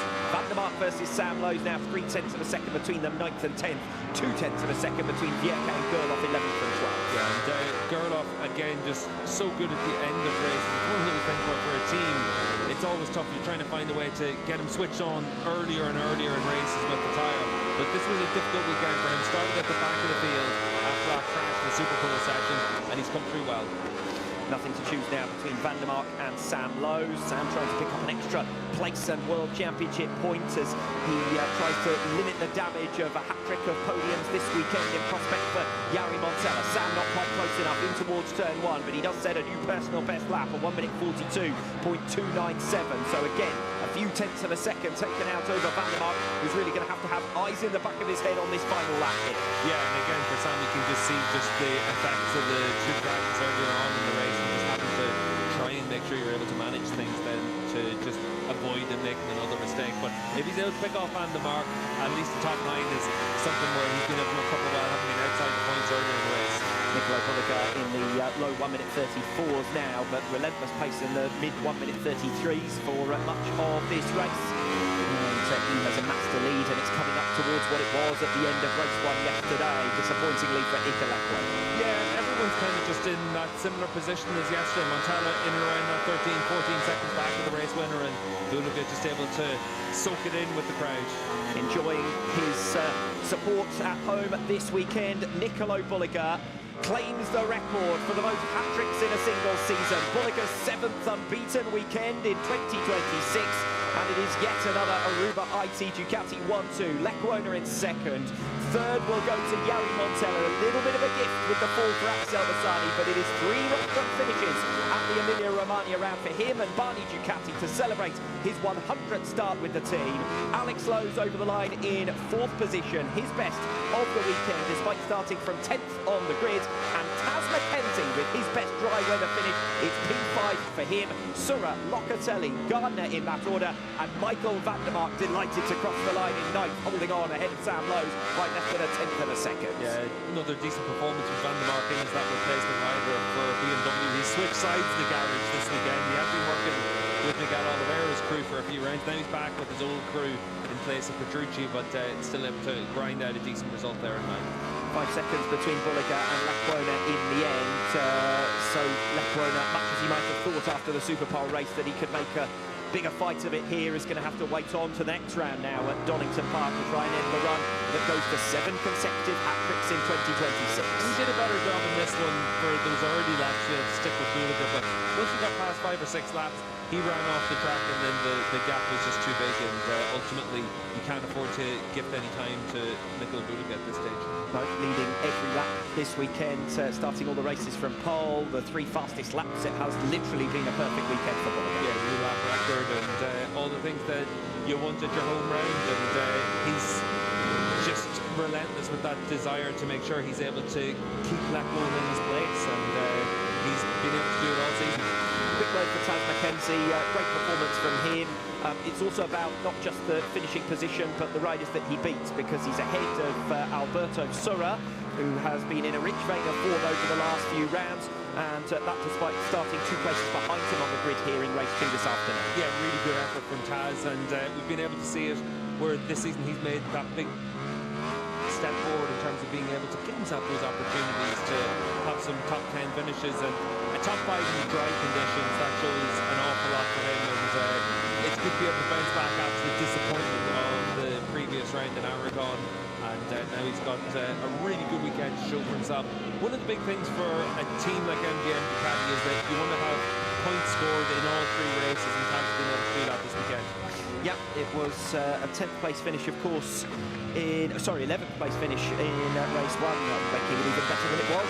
9th place in the Superpole race for a single point, but this one will be the crowning glory. It does prove that when one of those independent Ducatis gets a bit of track position, runs in clear air, and is able to show at their best, like we've seen from Tommy Bridewell before, well, this weekend it was Taz Mackenzie's turn. Yeah, so often it just comes down to having that track position, whether it's from the Superpole race or the Superpole section, and we've seen Bridewell do well in the last 2 qualifying efforts, but for Mackenzie, you can obviously the importance of being able to get that 9th place finish in this morning's race, and then it just sets the scene for what we saw this afternoon. Yeah, Bridewell doing well actually to get that 9th place in Superpole, because he only had one hot lap in the end, but not really able to use it. And I think don't underestimate the value of past experience at this venue in particular. Bridewell in his first Emilia Romagna round this weekend. Yeah, it is one of those situations where in these kind of conditions with nigh on 60 degrees track temperature, it's really difficult to know what to expect. And a few riders have said that the difference between the 50 degrees and 55 degrees isn't that significant, because you just get that grease that makes the race slick and slippery out there, but you need to know that and have that experience. Sam Lowe's coming home in 10th position in the end. There's still a long way to go, isn't there, in this championship fight? I think I erroneously said 12 points earlier on. I meant 22, but will be the gap to Jari Montella after that race. But it's the kind of margin that with 3 podiums for Sam next time out, he would be capable of recovering. Yeah, it's just been up and down for that battle for third in the championship. That's where the performance of Alex Lowe's have been really impressive, because that retirement in this morning's Superpole race, that cost him quite a few points in his fight for third in the championship, and he's very much in the thick of it because he's not making mistakes. So a gap that was 12 points earlier on today sees Jari Montella add another 10 to it as he takes 3rd position with Sam Lowe down in 10th. A little bit of good fortune for Montella to inherit that 3rd position. You've got to feel for Axel Bassani. Yeah, for Bassani, it's one of those situations where the crash, at that stage, he had opened up enough of a gap and probably had it where there was that bit of comfort behind him, but so easy to have a crash whenever you're having to feel like you're being pushed at all times. And unfortunately for Bassani, he's not got the podium to show, and you lose that bit of momentum as well, because this has been a really good weekend for him, and the standout memory for him is now going to be the last thing that happens.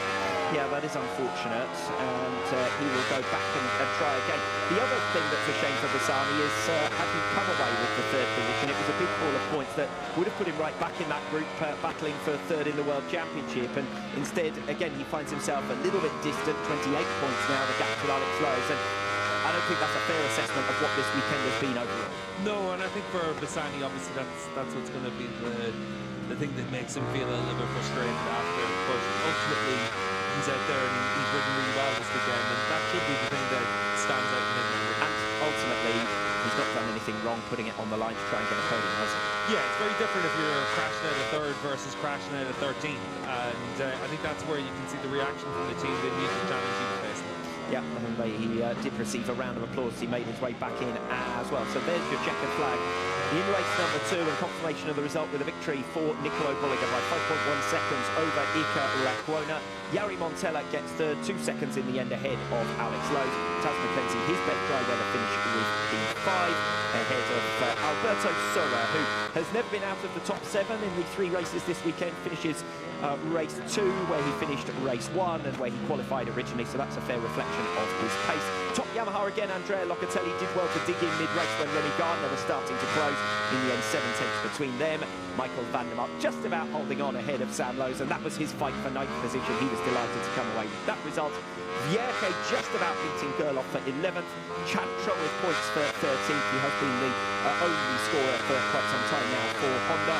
Bridewell, and then Lorenzo Baldassari after his earlier technical issues coming home for a single point. So I'm sure that'll be of little consolation, but he does gain 1 point back on Axel Bassani after his retirement. Championship standings, Bulliger 121 over Lekwona, Ducati 242 now over Bemota, and with a 1-2-3 in that race, just moving them 1 step closer towards both the teams and manufacturers' World Championships, and we expect those to be wrapped up at Donington Park in less than a month's time. Yeah, and for Ducati and for Aruba, it'll be a very early championship celebrations for them, but hard to bet against it in the form that they're in. Well, I was being asked about it earlier on. When's it going to be wrapped up? We need to know to make our preparations, and my immediate comment was start making your preparations, because I don't think there's much doubt whether it's before the summer break or after it, we're going to have a teams and manufacturers champion in red, and a riders world champion certainly in red as well, and Nicolo Bulliger totally in command this season. has been a masterclass, hasn't it? And just what Ika Lekwona has been put through by his teammates over the course of this year so far. Yeah, and you can see that frustration for Ika yesterday, and I think he's probably going to be frustrated after this one as well. You can see it firm down there in Park Ferme. It's those moments where for Coney, for Serafino, they need to be able to help Ika.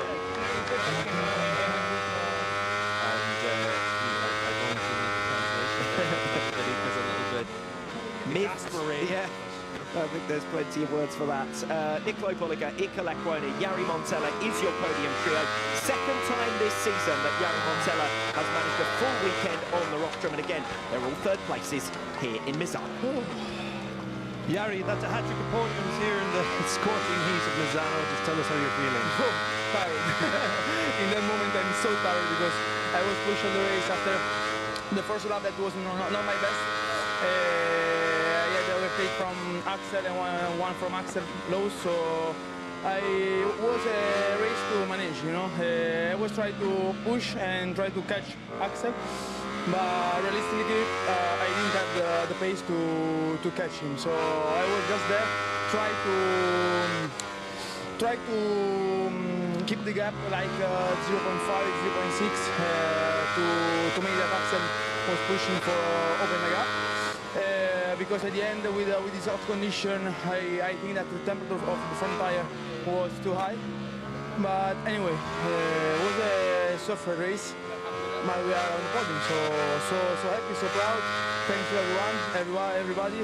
Thanks to the team. Grazie a tutti voi ragazzi, siete bellissimi. Bellissimo. Congratulations, Ian Dunnington. Thank you. Yeah, promoter, fancy pairing Axel and Alex. You're asking for trouble, aren't you? But we won't put Jari Montella there. This is the moment that he inherited the podium place, but reality is he's had podium pace all weekend long, hasn't he? Two third places in race 1 and the Superpole race. He just needed a little bit of assistance in the latter stages of race 2 there. Yeah, and you can see there for Bissani, doesn't make a big mistake, but he ends up missing that podium spot. And Jari, I think he's dead right in saying that we're going to have a break after this one, because 3 races in really hot conditions are very tough for the riders. And on a day like today, when you've got the Superpole race and then a shortened time before you have to get back out for the second race of the day as well, with the schedule this week, makes it even more difficult. But that's what you got to train for, and you can see for Barney down there as well, that just able to enjoy that success. They've really put a lot of resources into getting Montella to be as competitive as possible this year. But there is still no stopping the Aruba IT Ducati pairing of Nicolo Poliga and Ika Lekwona. Iker, we could see some of your frustrations getting off the bike there. Just talk us through the race and your feelings now. Yeah, honestly, I'm very frustrated by myself, you know, with the team. The team did a good job. We tried everything. We changed the bike, we take the risk. I'm happy for the team, and also by myself. From some side, I'm happy because we are P2 in the championship. We take some points to Jari, that is P3, so that is the positive point. But for me, the negative is that this weekend I'm not in the level of Nicolo. I'm frustrated. I think after the sprint race that we did a step, but the reality is now that in all the fast corners I cannot be on track. I got a lot of times wide. I got a lot of mistakes during the race. I'm very frustrated because I'm not on the pace. No, not for the second place, just because at the end I need to do it like yesterday, roll off, manage the gap with the rear, don't care about Nicolo, and that's it. So at least it's frustrating for me, honestly. But the only thing we can do is working. So yeah, thanks to the team because he do it everything. He try everything, and yeah, maybe I need to rest a little bit and rest it for Donington. Thank you. We'll see you in Donington. Common theme there, isn't there? A little bit of a rest. It has been a grueling schedule, hasn't it? Because we've had the 5 rounds, 15 races in just 9 weeks, and it's not surprising that everyone feels like a bit of a reset is in order. 3 weekends off now. Yeah, for the riders, the biggest challenge is to be able to have that momentum and keep the momentum all the way through this part of the season, because this is where we've had the busy part of the year. Now you get time off before Donington, and for some riders that means time off to recover from some injuries, the likes of Bautista, Oliveira, who Julie hope to see back next time out. But for other riders, they're trying to have the time to go and regroup. Bulaga's been able to enjoy the fact that it's been one round after the other whenever he's been so dominant. We'll see if there's a little bit of a change of fortunes maybe after. 34 consecutive podiums, 21 wins in 2026, and for the first time in a single season, 7 hat-tricks for Nicolo Bulliga. Nicolo, it's pole position, 3 fastest laps, 3 race wins, a 7th hat-trick on the spin. Pretty much the perfect weekend in Misano. Yeah, not so bad. I'm really happy, thanks to my team. It's incredible to win 3 races here in Misano in front of all this crowd. It's fantastic, and well, thank you to everyone. Congratulations. Grazie, grazie mille. Yeah, all smiles for Nicolo Bulliga, and as Chris said there, he hasn't put a foot wrong this weekend, has he? Neither Chris nor Bulliga, in fact. But the Superpole going his way, you know, the fastest laps, the race victories, nothing more that Bulliga could have asked. He's led every lap this weekend. Yeah, he's just been perfect. To have a weekend like this where you lead every lap, you get a lap record, you just tick all the boxes. It's one of those situations where you just get to see how good of a rider he is. And Bulliga has shown himself to be that class apart from the rest of the riders this season, and he's well on the way towards winning that championship, obviously, and hard to argue with it. Yeah, and Michael Ruben Rinaldi in the pits as well, watching on as his old team secure yet another 1-2 finish.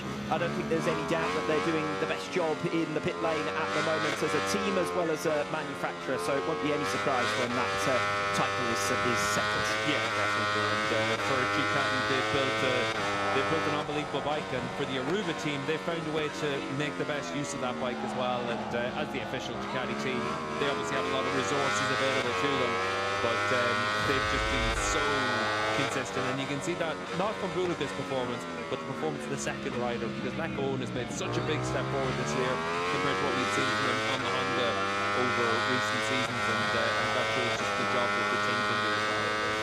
There's another fastest lap of the race for Nicolo Bulliga this season, as he set it on lap number 5, at which point he had really broken the spirits of Ika Lecuona.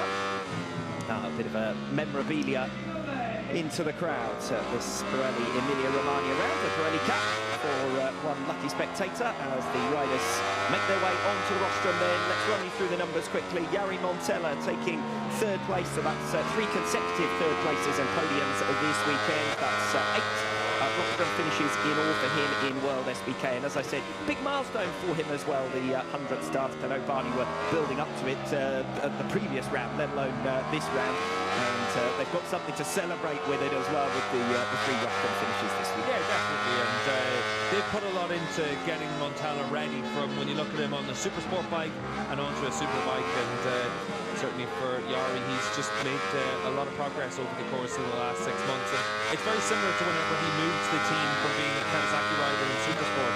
He made a big step forward in his 2nd year, and we're seeing the same again. Yeah, you do often see how much it means to Marco Barnabo and the team when he gets these results, and they go through the other side of it as well when he's had those crashes and retirements. Yeah, and it's also where you see the difference between for the team with Montella versus Bautista. And Alvaro crashed out of the race, and there definitely, it looks like on one side of the pit box there's that little bit of momentum that goes towards Montella. Yeah, Bautista's unlucky today, but obviously he qualifies back down the order. Part of that is he's weak in qualifying, but the other part is he is carrying that injury. I don't think he'll be particularly excited necessarily about Donington, but after the summer break there are some venues there where Bautista should be able to end the season on a high. The problem for Bautista is, if he wants to continue, is he the forgotten man over the summer, and can he find a way to make sure that that final run-in at the end of this season isn't his last? At the end of the day, he's the forgotten man within his team. He's been discarded by the factory Ducati team in the past, and I think for Alvaro that's where it becomes really difficult to be able to find where you can be on the grid next year. And he's been a great champion, but I think it's just tougher and tougher to see where he stays on the grid. Aruba IT Ducati 1-2, 18 consecutive 2nd places now for Ika Lecuona, 24 scoring finishes in a row, and now 20 career podiums. He is the rider with most rostrum finishes without a win. No such problem for Nicolo Bulliga. 77 podiums now to his name from 93 race starts. and 41 of them race victories. It's time to hear the Italian national anthem after Bulliga's latest. Ladies and gentlemen, please join me for the national anthem of both the and the main manufacturer, the national anthem of Italy.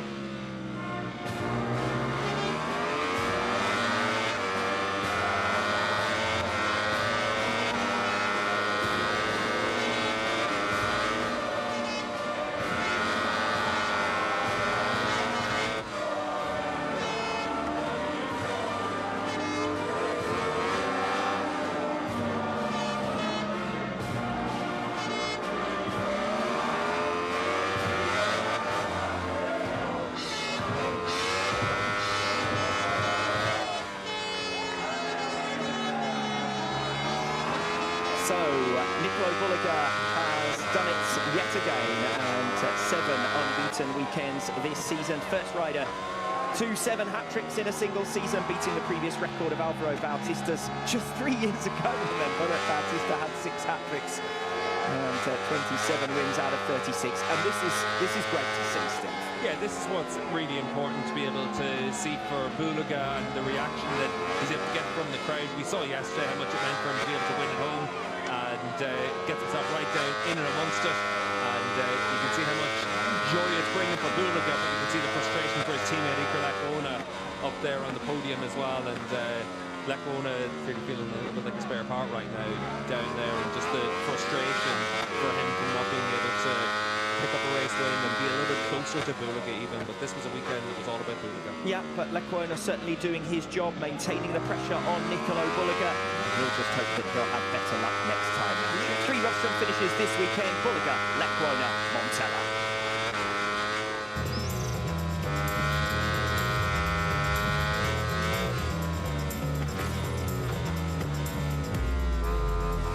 Longest gap we've had in the 2026 calendar since the start of the European season. 3 weekends off now before we head to Great Britain's Derbyshire venue Donington Park Circuit for the 38th staging of the Prosecco DOC UK round.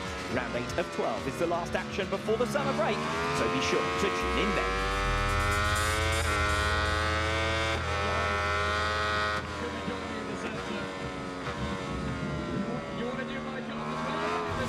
In the meanwhile, it's time to take you through the race results and the championship standings. 7 rounds of 12 completed in 2026, and so far only 1 winner.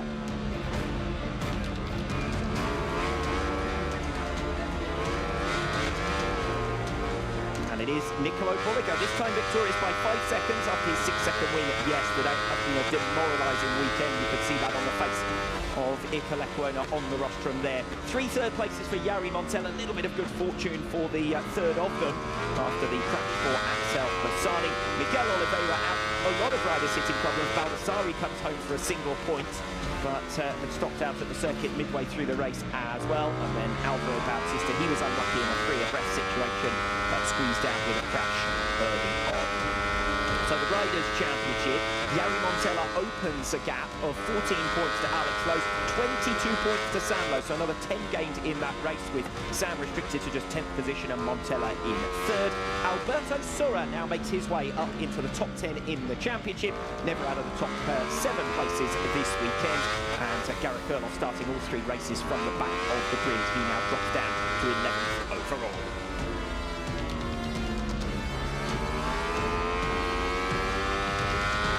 Manufacturers' Championship, Ducati leading the motor by 242 points. They will have their first opportunity to be world champions for 2026 next time out at Donington Park, but it is just a matter of time. So, 3 weekends off now before we leave mainland Europe for the first time since February, heading to Great Britain for the 2026 Prosecco DOC UK round. Join us then.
another 3 back to Axel Bassani.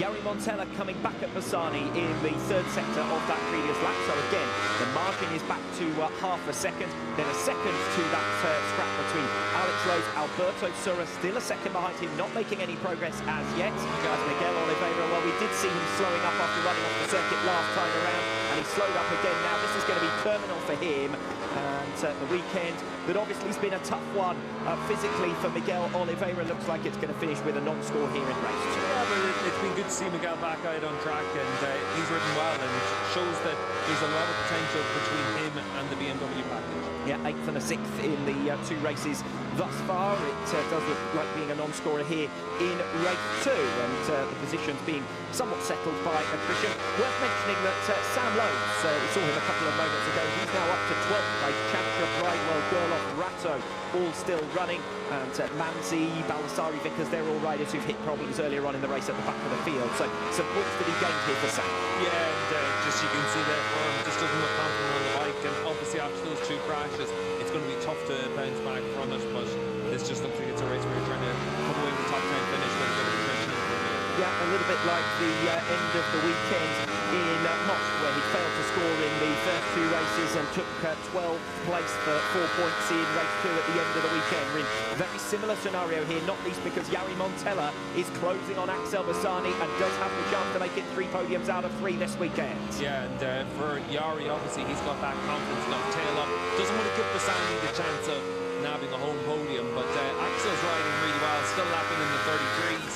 And only a few tenths of a second slower than that one in front of him. So Axel this weekend has been as good as we've seen from him since Phillippi. If Bassani gets on the podium, I'm claiming it for me, because I made such a fuss over the 10 Ducati podium lockout from the start of the programme.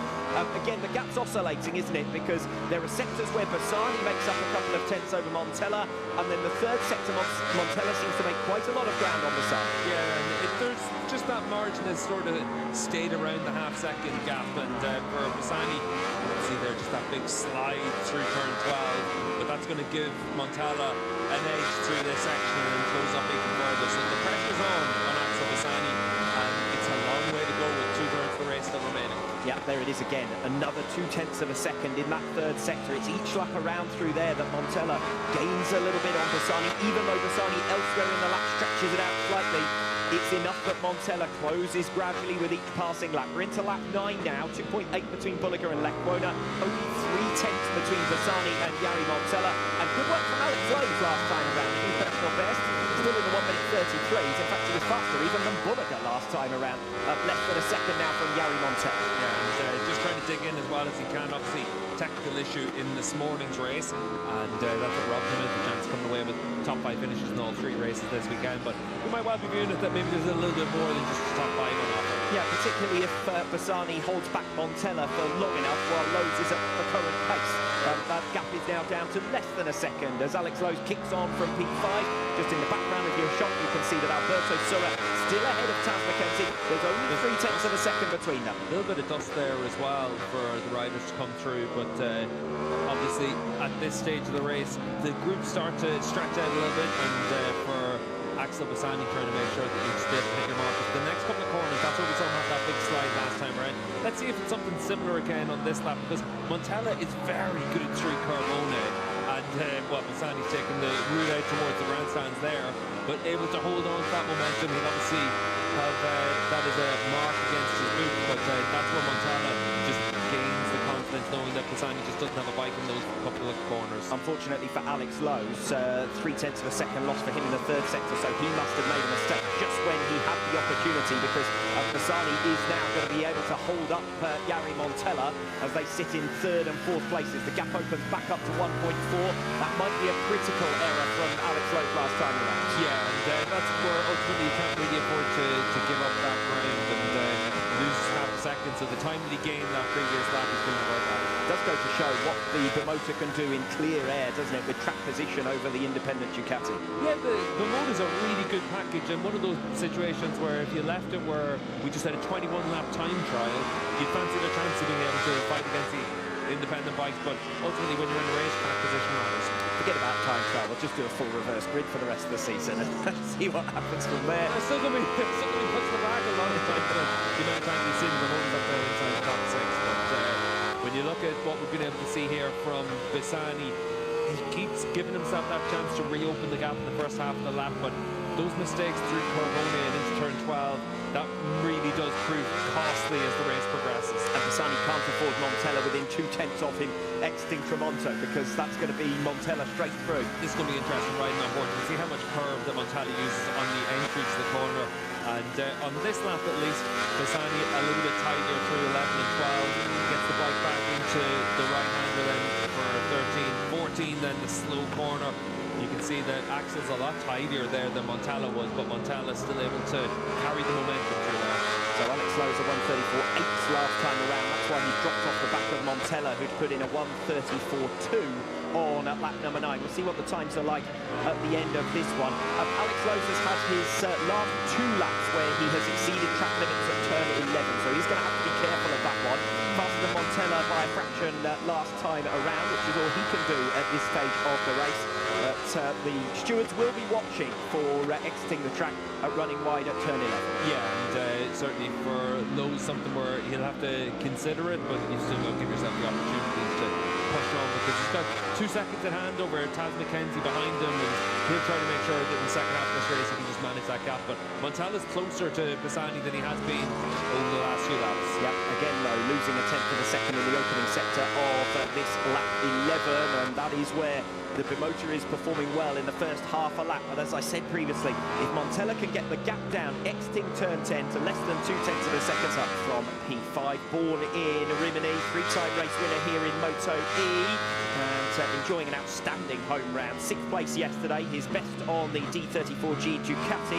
He'll be targeting a top 5 here at the same outright pace as the likes of Onchu and Zaccone in race 1, but had started well behind them, whereas he lines up ahead of both of them here. Yeah, and really important for Cascade to be able to give himself a chance to be able to fight for the podium, and he can do that. And with the Ducati, the bike is more than capable of being able to challenge. Filiberto crashed out at turn 4 from 6th place on lap 2 of race 1, so the most he could salvage was placed on the second row of the grid for race 2 here.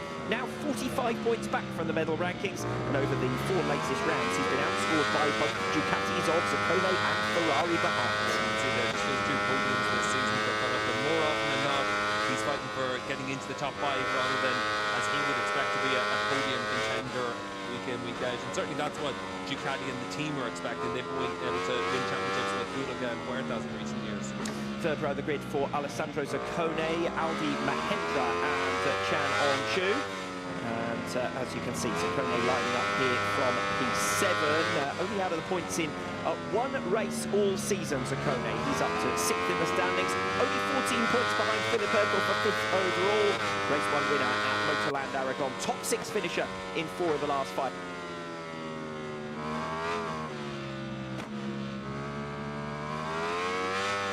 Rounds, and ultimately had the same pace as Onchu on the podium yesterday. He made a mistake on lap 8 and couldn't recover from there. Yeah, but for Zaccone, it's been a really good season, and he's been able to adapt well to that Ducati and some great surroundings of the Altea team. Aldi Mahendra scored more points so far in 2026 than he did in the whole of his rookie Supersport season. 4th in race 2 of the Czech round, 5th in race 2 of the Aragon round, both times less than a second from the first dry weather podium. This weekend's been more taxing so far, only 12th in race 1, but he had to start from P16. And that's been an issue for Mahendra at times this season. He has had it where at the most recent 2 rounds of Austin Aragon, he's been on the 3rd row of the grid, can't afford to qualify down the field, but recovered well at times in the yesterday's race. We had to settle that well place. Chan Onchu podium finisher yesterday thanks to his consistency and robust defence of 3rd place. But the fact he was slower than those around him is reflected in the 9th fastest lap, and that's his grid position here. Race 2 winner here last season. He'll have to find a couple of tenths per lap to be a contender in this one. Yeah, and it means that you have to make a fast start. The good thing for him is the Yamaha traditionally puts bike off the line in the Supersport class. Yeah, not quite so sharp away though yesterday in race 1, were they? No, it's a change this weekend with maps available to the bikes and the balancing rules. It has hurt the Yamaha a little bit to take away that strength that they had off them.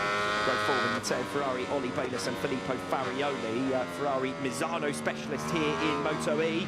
Didn't get to see much of him yesterday. Crashed as early as lap 2 at turn 4 in race 1 from 5th. His first retirement of the campaign, ending his run of 9 consecutive scoring outings and dropping him to 7th in the championship. Crash with Philip Ertl, and Ertl wasn't impressed at the end of that one, but ultimately for Ferrari, no penalties, and he'll start from the 4th row. Ollie Bayliss, 7th place, his best result to date in Misano, his 4th top 10 finishes in 5 races, so significant improvement compared to the start of the European season, and had top 4 pace. Just couldn't go with teammate Tom Bouthamos, couldn't clear Mattia Casadei. Yeah, we bumped into Ollie as we were leaving the track yesterday, and he was really disappointed with his performance, and it's good to be able to see that progress for Bayliss, that ultimately come away with 7th in a race, you're able to be disappointed, show the progress that they've made in recent rounds. Filippo Farioli, 2 top 10 finishes in Loft, his best results of 2026 so far, but managed 8 top 10 finishes on the MV Augusta last year. Crashed out at turn 14 yesterday, having started 11th on the grid. Remounted to complete 13 laps, but could only set the 12th fastest lap, and that's where he starts here. Yeah, and for Farioli, he has been able to do a decent job this year, making a step forward, switching onto that BFT Racing Yamaha. 3 minutes until the warm-up lap gets underway, with 18 laps ahead of us in Supersport. Remember, Alberto Rennes leads the World Championship by 38 points over Valentin Debise, 60 over Jaume Masia, and 73 over Chan On-Chu, who only start from 9th position here. The other 3 championship contenders all up on the front 2 rows of the grid. We're just making our way a little bit further back through row 4. We've seen Ferrari, Bayliss and Farioli. Row number 5, Jespersen, Caricasulo and Garcia. Simon Jespersen, who suffered a crash in warm-up this morning, brought out the red flags, but escaped with bruising after that one. He's been a top 10 finisher in 4 consecutive rounds. Yeah, Simon's been able to do a decent job for EAB this year and given them that steady pair of hands that they've needed. Federico Caricasulo, 9th in race 1 yesterday, matching his best results of this season so far. Also 9th place finish in race 1 of the Portuguese round. Strong way to bounce back after failing to score in Aragon last time out. But a tough comparison with his teammate Valentin Debise, of course, who's managed to notch up those 6 wins in 2026. While Caricasulo's just been scratching around on the fringes of the top 10. We'll see what he can do here from the 5th row, I should say, starting from P14. This is Roberto Garcia. He'll be starting from P15. Of course, made his Supersport debut here in Misano last June, and was an immediate impression. Had a 6th place from 20th on the grid. Not quite so far back this time around. He'll be starting from 15th place. Came through for P10. A relatively modest finish in race 1 yesterday afternoon, considering he's had podium pace at the 4 previous rounds, albeit not podium finishes. 26 points for 2 4th places in Aragon, his best so far. Making our way to the front of the grid then, Valentin Debise, 2nd in the standings, lines up pole ahead of championship leader Alberto Rennes, 2nd, and Jaume Masia, 3rd on points, starting P4.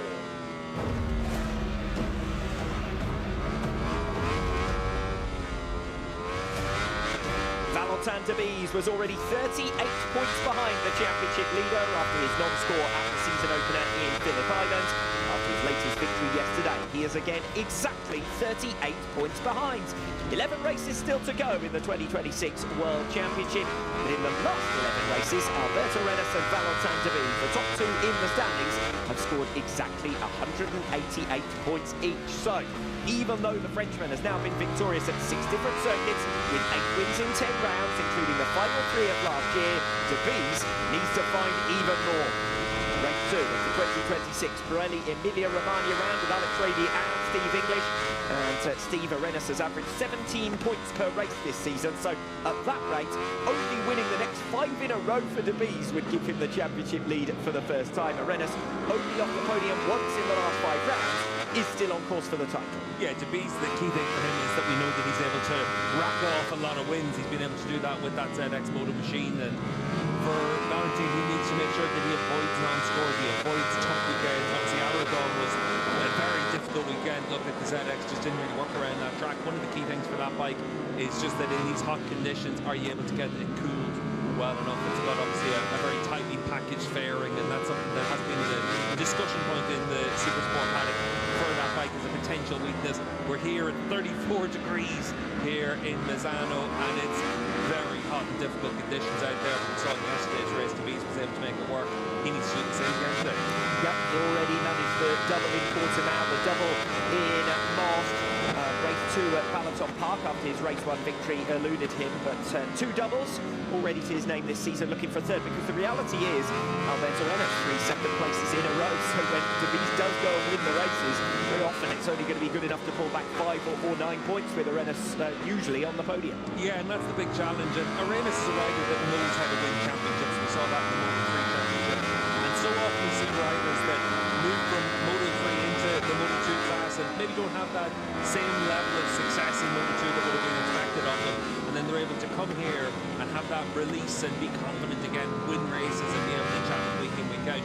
And I think it's fair to say Arenas has been able to do that.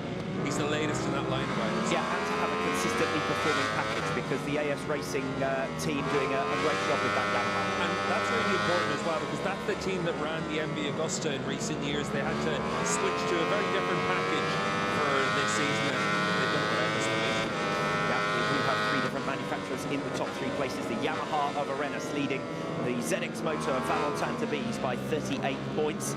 Jaume Masia on the Ducati sits 3rd overall and 60 points back, and then it's Chan On-Chu already 73 points in arrears, and he and Masia, the biggest margins they've been behind the championship leader all season long. It really is now or never for both of those riders, and particularly from On-Chu, starting from the outside of the 3rd rider grid. He needs to be on the podium again here.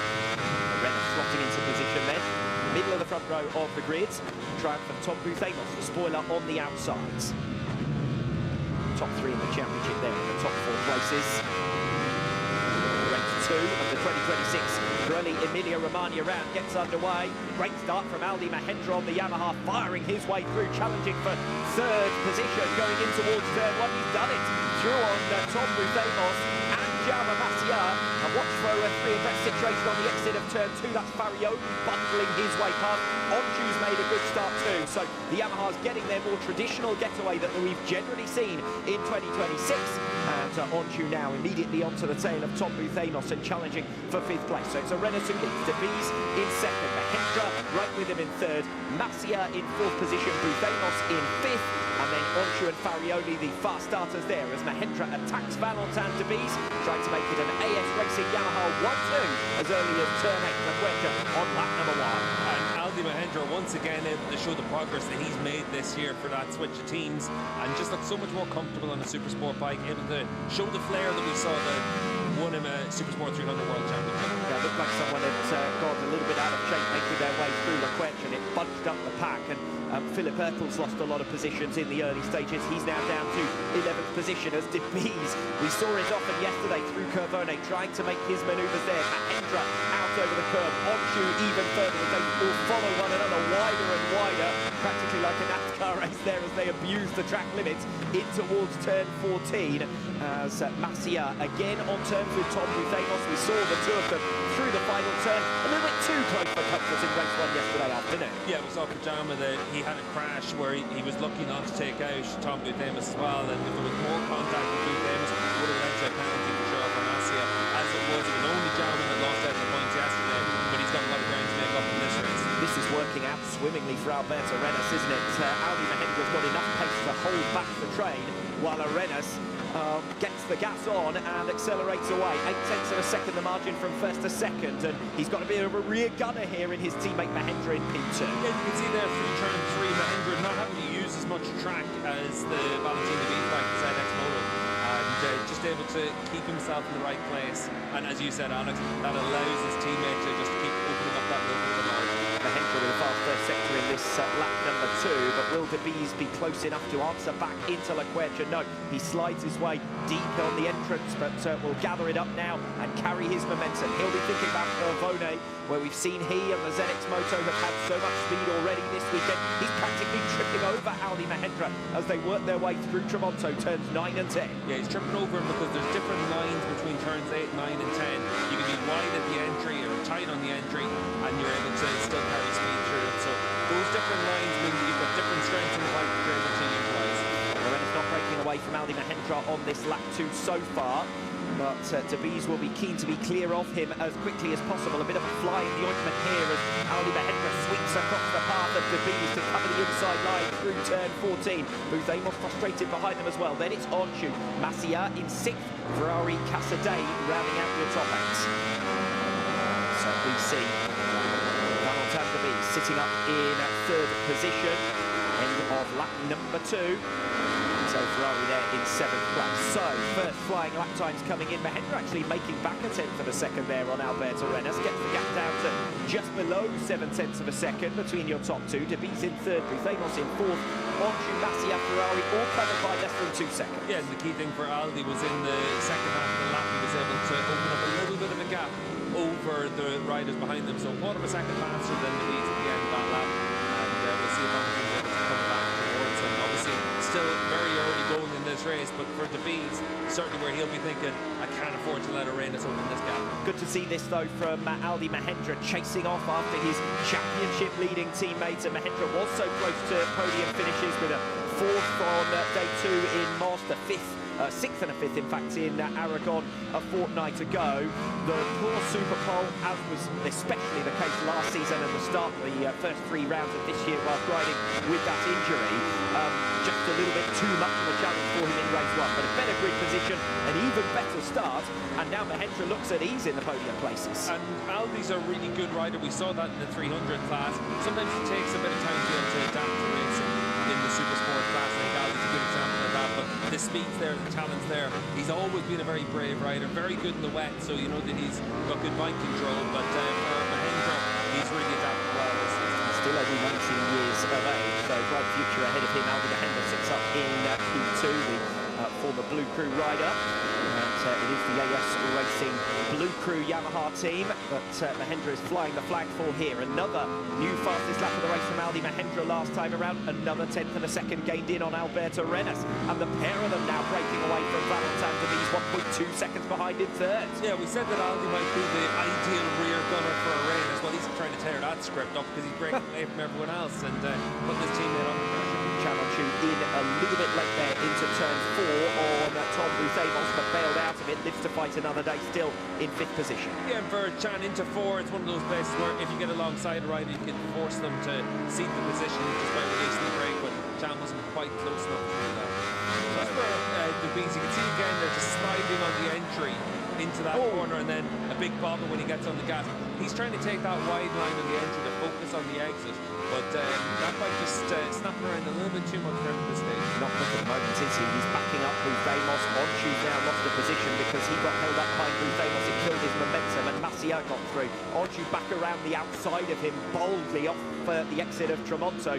Now to the inside of Masia to make his move confirmed and consolidated for 5th position. Urkel out wide over the curves further back there, beginning to spread out now in this lead group.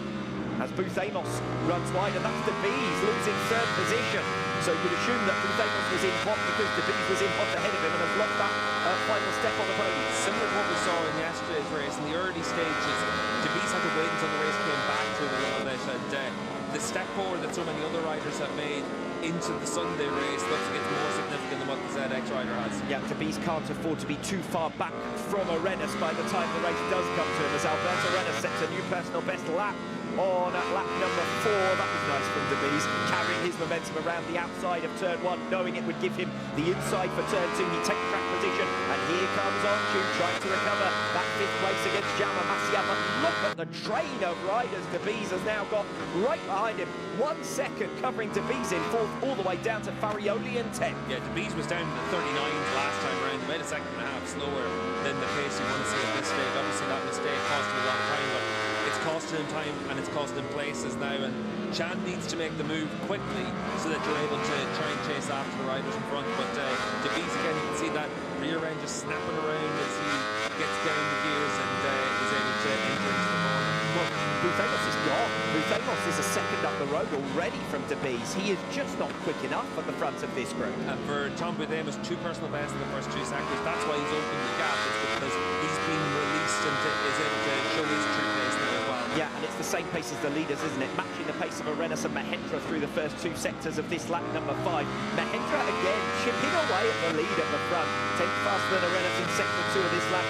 Arenas trying to answer back with a new personal best in sector 3, but the gap less than half a second now between the 2 race leaders. Aldi might well be the latest in that line of riders that have come through from the 300 class into the Super Sport class, and sometimes it takes a bit of time to adapt to these bikes. I think for someone like Manuel Gonzalez, it took him a little bit of time whenever he had his rookie season on Kawasaki in Super Sport. For Huertas, obviously, he was able to win a Super Sport World Championship. That's what Aldi needs to do, and he's got a real chance in this one. Again, a quarter of a second faster than the race leader. Another new fastest lap of the race, a 1:37.5 from Mahendra, a 1:37.74 for Arenas. So a quarter of a second faster. The gap's 2/10. It's less than that now at the start of this lap number 6 for the race lead, as Onchu decides it's now or never and abuses DeBees there, forces him out of the way, and Massier is passed as well. But your next scrap is for the race lead, just 3/10 of a second between the two of them. Yeah, and for Chan, he needed to make that move because the gap a second and a half out to Butemus. He needs to get the head down time trial through this stage of the race. But we saw in the end of yesterday's race, he really did struggle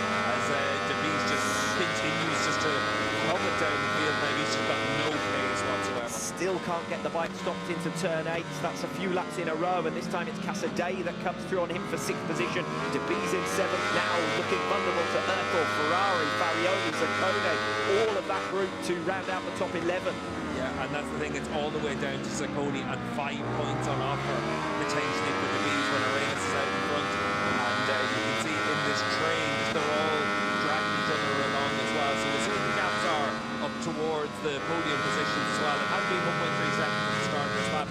Onchu, we saw in yesterday's race, not quite with the speed that he would have wanted, but we'll see if he's able to bring this group back. Yeah, this is looking more like the Aragon DeBees and ZX Moto than the Race 1 ZX Moto and DeBees, isn't it? He is struggling here as we come into lap number 7. Arenas answering back on Mahendra at the front of the field with a new personal best for the World Championship leader. DeBees just about holding on to 7th against Philip Erkel there into turn 1 on lap 7. And this is where the really hot conditions, 34 degrees, make it very difficult. As we said earlier, the ZX, maybe the cooling on the fairing causes a little bit of a problem in these high temperatures. It's a bike that is designed almost to be a race bike. It's a proper old school special machine, and for DeBees maybe it's just putting him a little bit too close to the limit right now. Only consolation for him is that Chan Onchu seems to be struggling as well. He's losing half a second a lap on the 3 ahead, so barring incident at the front, you should have your podium trio. But Onchu holding back the pace too, and that's keeping DeBees in the mix. Yeah, and for DeBees, a little bit like in yesterday's race, he needs to wait for the race to come back to him, but this is where he needs to consolidate things and try and figure out a way in the second third of the race to be able to just bring himself back to the front of the group. Lap 7 of 18, then 3/10 between Arenas and Mahendra. This is Chan Onchu. He's 2 seconds down now on Tom Bouthemos, and Tom Bouthemos taking ultimately too long to get into 3rd place, because although he's pretty much matching the pace of Mahendra ahead of him, he's already 2 seconds behind the podium trio as well. Although I wonder whether Mahendra's made a mistake there, because he has visibly dropped back from Alberto Arenas, and Tom Bouthemos making a big chunk on him in that sector 3. Yeah, he lost 8/10 of a second in the 3rd sector, and this is why he just runs out wide through turns 12 and 13 up in towards the end of the sector, and that's the difference between being able to win races and just having to settle for podiums.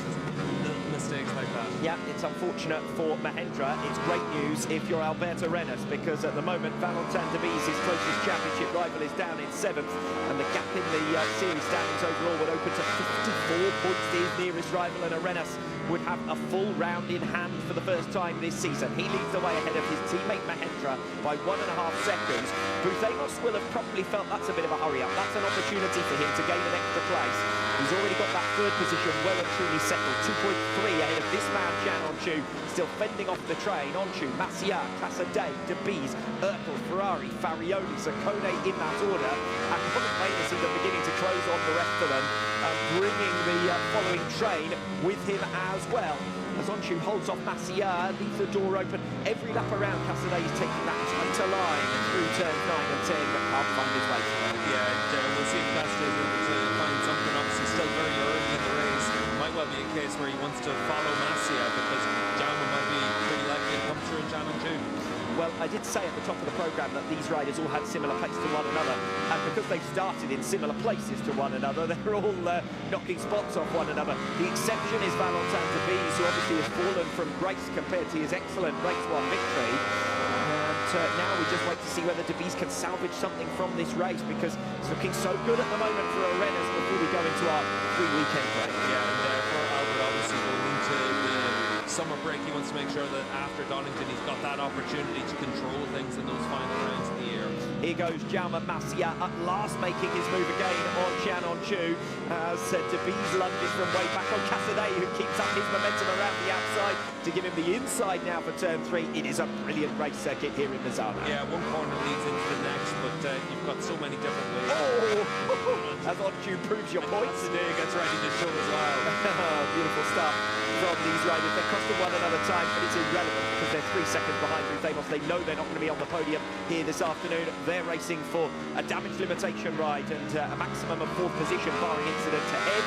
Casadei again keeps showing the front wheel to Masia without ever really committing fully to making a move. Yeah, not just yet for Casadei on his Ducati, and he's been able to give himself those opportunities. Let's see if they're getting towards turn 10. He can make that move, stick hold the tight line through 9, and that opens up turn 10 to take the high ground. But in front of the field, you can see now Aldi Mahendra just really dropping off that pace and bringing himself closer and closer to good Amos. Good ride from Tom. He's running very consistent pace within a few tenths of a second of his fastest lap each time. Still good for Mahendra to be on the podium, isn't it? Because his pace is actually still faster than Onchu, Casadei and the rest of this group. So as long as Mahendra doesn't lose too much time, if and when Tom Ruthamos gets through, he should still be able to hold on for a rostrum spot as long as the tyres don't fade anymore from here on in. Your closest battle is for second, a tenth of a second now between Aldi Mahendra and Tom Ruthamos as they make their way down the start-finish straight and in towards turn number 1 to start lap 10.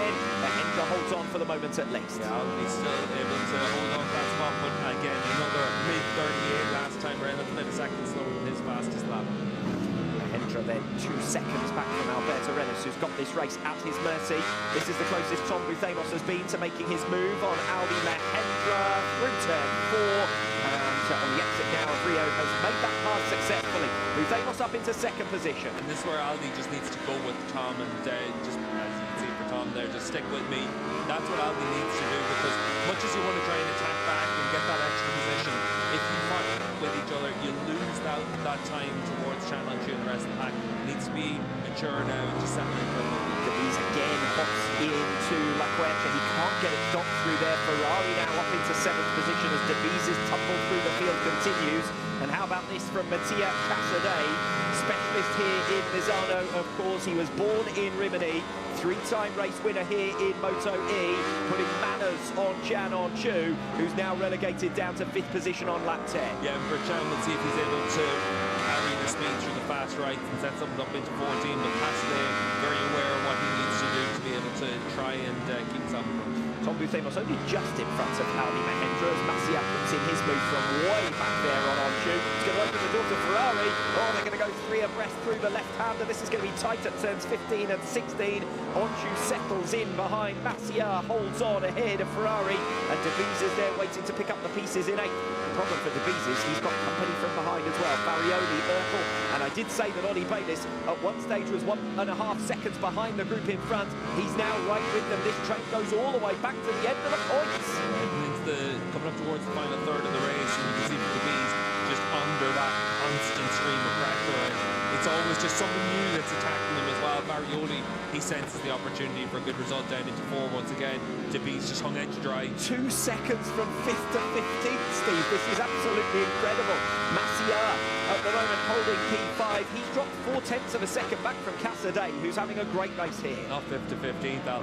5th to out of the points in 16th for Roberto Garcia as well. So this is where you've got those opportunities where you can lose so many points. It can be such a costly day for a contender. And here you see Julian Koba. He's now up into 11th place. He's got through on Ollie Bayliss, and Bayliss under pressure from Jespersen. Then it's Egerter and Garcia rounding out your points. Jeremy's always a rider that gets stronger on that Kawasaki as the race goes on and manages the tyre well, so he's going to feel that there's more than enough opportunity to get himself up into the top 8. Imagine being 16th and being 2.5 seconds from 4th place. Absolutely astonishing train. It's like a sport bike race, this almost. As we watch Casadei having been reeled back in by Jaume Masia. This is where the group starts to fracture, because Masia has pulled onto and Ferrari with him onto the tail of Casadei, and Farioli hasn't been able to pick up the pace as he is now passed by Valentin de Vries for 8th position. De Vries needs to get after this 4 as quickly as possible. Yeah, unfortunately for De Vries, he's got that margin now between himself and Ferrari, and then does he have the pace to be able to keep the riders behind them and close down that gap last time around for De Vries into the 39s again, and that's no pace at all right now. Second behind now with Farioli, Alcoba, Erdl, Bayliss, all with the opportunity to cost De Vries further places and points in the context of the World Championship. 5 made up yesterday, a whole lot more than that about to be lost here for Valentin de Vries as Onchu again fights his way through on Casadei, and in a matter of a few turns, Casadei has gone from 4th down to 7th. Yeah, Casadei looked like he got mugged into turn 1, and then that cost him momentum, and that's actually brought De Vries back into that leading group. Your race leader, Alberto Renas, on the Yamaha, 2nd for the triumph of Tom Buthemos, 4th for the Ducati of Jaume Masia, and 9th for the Kawasaki of Jeremy Alcoba. He's now through on Filippo Farioli. Next in line for him to attack is Valentin de Vries, and we know how well Alcoba can so often perform in the final third of race. Yeah, Jeremy's a really solid race rider that's able to manage things in that Kawasaki, and he's going to have an opportunity to come through on more than just De Vries. He might well be able to pick off a few riders ahead of him. Yep, started in 19th position, currently on a run of 17 consecutive scoring rides, Jeremy Alcoba, which is some feat on the Kawasaki. There's only 2 points for 14th yesterday, looking to get back up into the top 10. He's been in the top 10 at every previous round this season, at least one of the 2 races. As we're watching there, just in the green bike, lurking behind Valentin de Vries. At the moment, Alcoba is 9th, Farioli is 10th. Ahead of De Vries, it's Casadei in 7th. So the group has all come back together. The one exception is Jaume Masia, who has now opened up 8/10ths of a second after getting clear on Jean Monchou. So that's important for Masia. Yeah, for Jaume, it's one of those situations as well where he'll be keeping himself aware of where the riders are behind him, because for Matteo Ferrari, we saw him turn 4 yesterday, he made that move in front of Burnley. He might well try something on Onchu. Here goes Ferrari through, and Casadei, that was late, but he knew there was enough space, and Onchu loses 2 spots in one go, and it is the risk of this close pack racing as deep into the race as the 2/3 distance. Yeah, and certainly for that group, they know that all it takes is being pushed out wide in one corner, and suddenly you can lose a lot of position. But for Ferrari and Casadei, good opportunities to be able to come away with a top 5 finish. Again, De Vries sliding his way into La Quercia. He can't get the bike stopped, and he's passed by Jeremy Alcoba, and Alcoba's around the outside here of Jean Monchou as well. They go 3 abreast, and De Vries said, you know what, I'm going to nick it back. Shortest route around, but it'll carry him wide on the exit of Tremonto. The only consolation will be the momentum that he will now carry towards Curvone, with the opportunity to respond on the Kawasaki for that 8th position. Alcoba has other ideas, pulls alongside Jean Monchou. Beautifully worked there from Jeremy Alcoba, and he's now up into 7th. Yeah, Jeremy's been able to do a really good job throughout the course of this season and being able to get himself stronger as the race progresses. And you can certainly love to see what he can do on a different bike as well, where there's maybe more of them out there in the field. Because it's hard to know just how good of a job he's doing on that Kawasaki when there's only himself and Tommy Aguilar right there on it. Yeah, and to be fair, Egerter's doing a good job of starting to make his progress as well. He's come from 16th position, is now up into 12th ahead of Ollie Bayliss.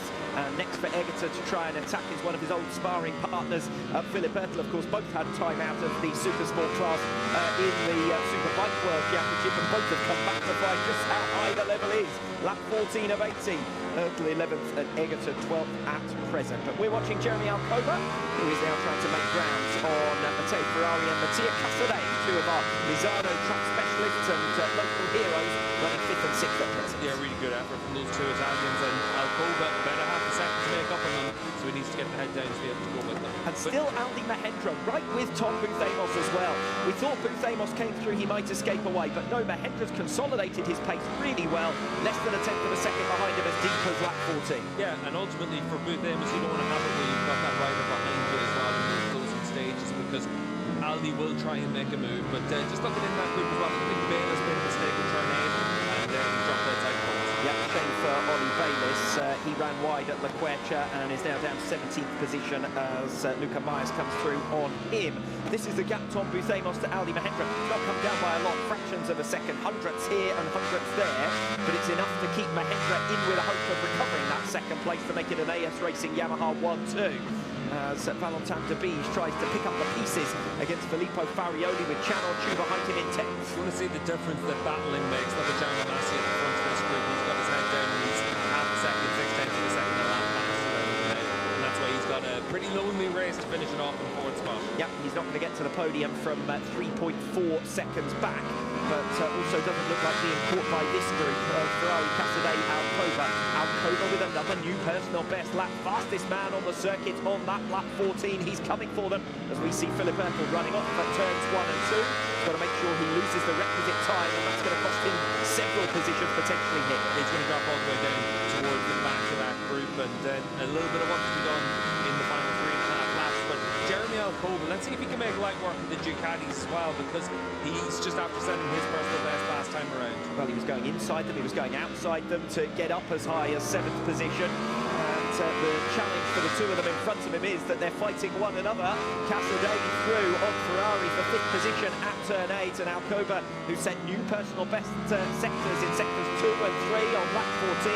The new personal best is now right with them nose to tail. He's got to pick his way carefully through these two, though, while they're battling with one another. Yeah, he needs to just come through as quickly as possible, though, and let them fight with each other and take advantage of that situation. It might be where probably in towards turn 4, somewhere like that, you're able to try and get a bit of a run on them. It looks like in the faster section at the end of the lap, Ducatis just have that little bit more underneath them, but Alcoba's bike looks really stable and will allow him to set up a few moves.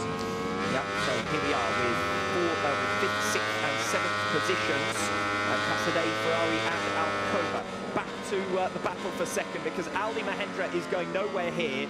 He is right on the tail of Tom Boothamos, less than a tenth of a second between them as they cross the line to start lap 16 with 3 to go. Yeah, Mahendra, he's done so well in this race. We saw him make a fast start and put himself up into the battle for the lead, and then he's been able to consolidate his pace, and he's going to keep Tom Boothamos in his honest all the way through this one.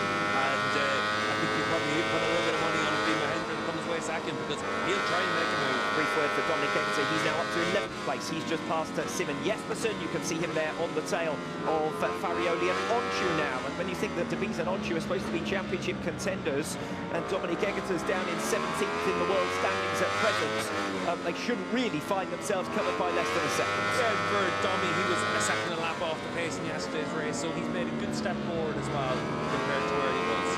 Farioli getting him up there, trying to get under Valentin de Bies, was probably waiting for a mistake from the number 53, but the ZX Moto holding on to it this time around.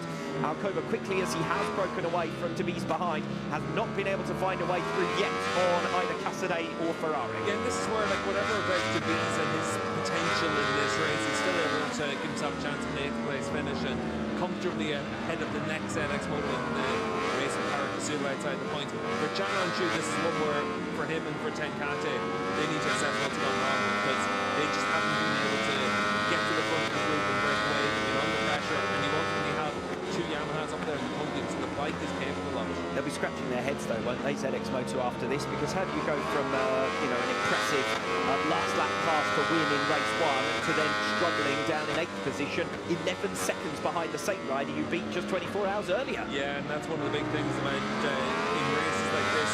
Obviously, you can't stay in the pack. You lose too much momentum, and you have to just approach the race very quickly. So for ZX, obviously, for them and for the Evercross team, they're going to have to have some big discussions about it. Simon Jespersen diving down the inside of Dominic Egger in towards turn 2, and that's cost Domi 2 places, because Jespersen gets through and so does Garcia as well. So that's a shame for Egger, just as he was looking like he might be able to challenge for a place inside the top 10. And Egger has only had that one top 10 finish so far this season, race 1 of the Dutch round back in April. Still his teammate Jeremy Alcoba working as hard as he can on the tail of Casadei and Ferrari, but as soon as he's gone onto the back of them, he's had to run their pace. They go side by side now for 5th position. Casadei holding on ahead of Ferrari. Can Alcoba come back to the inside? No, they both covered the line. Yeah, trying to take that inside line there. So Jeremy, you can see he's just Italians do something in front of him, he's able to put his bike where it needs to be. But a lap and a half to go. We'll see what they're like through this section. He's good on the run up towards turn 11 though, so maybe that's a spot where Alcoba might be able to use that trophy to do something. Yeah, looked over his shoulder coming off turn 10, didn't he, Alcoba? He wants to see if there's anyone close enough to capitalise if he takes a risk, and he's going to take that risk now. It's turn 14.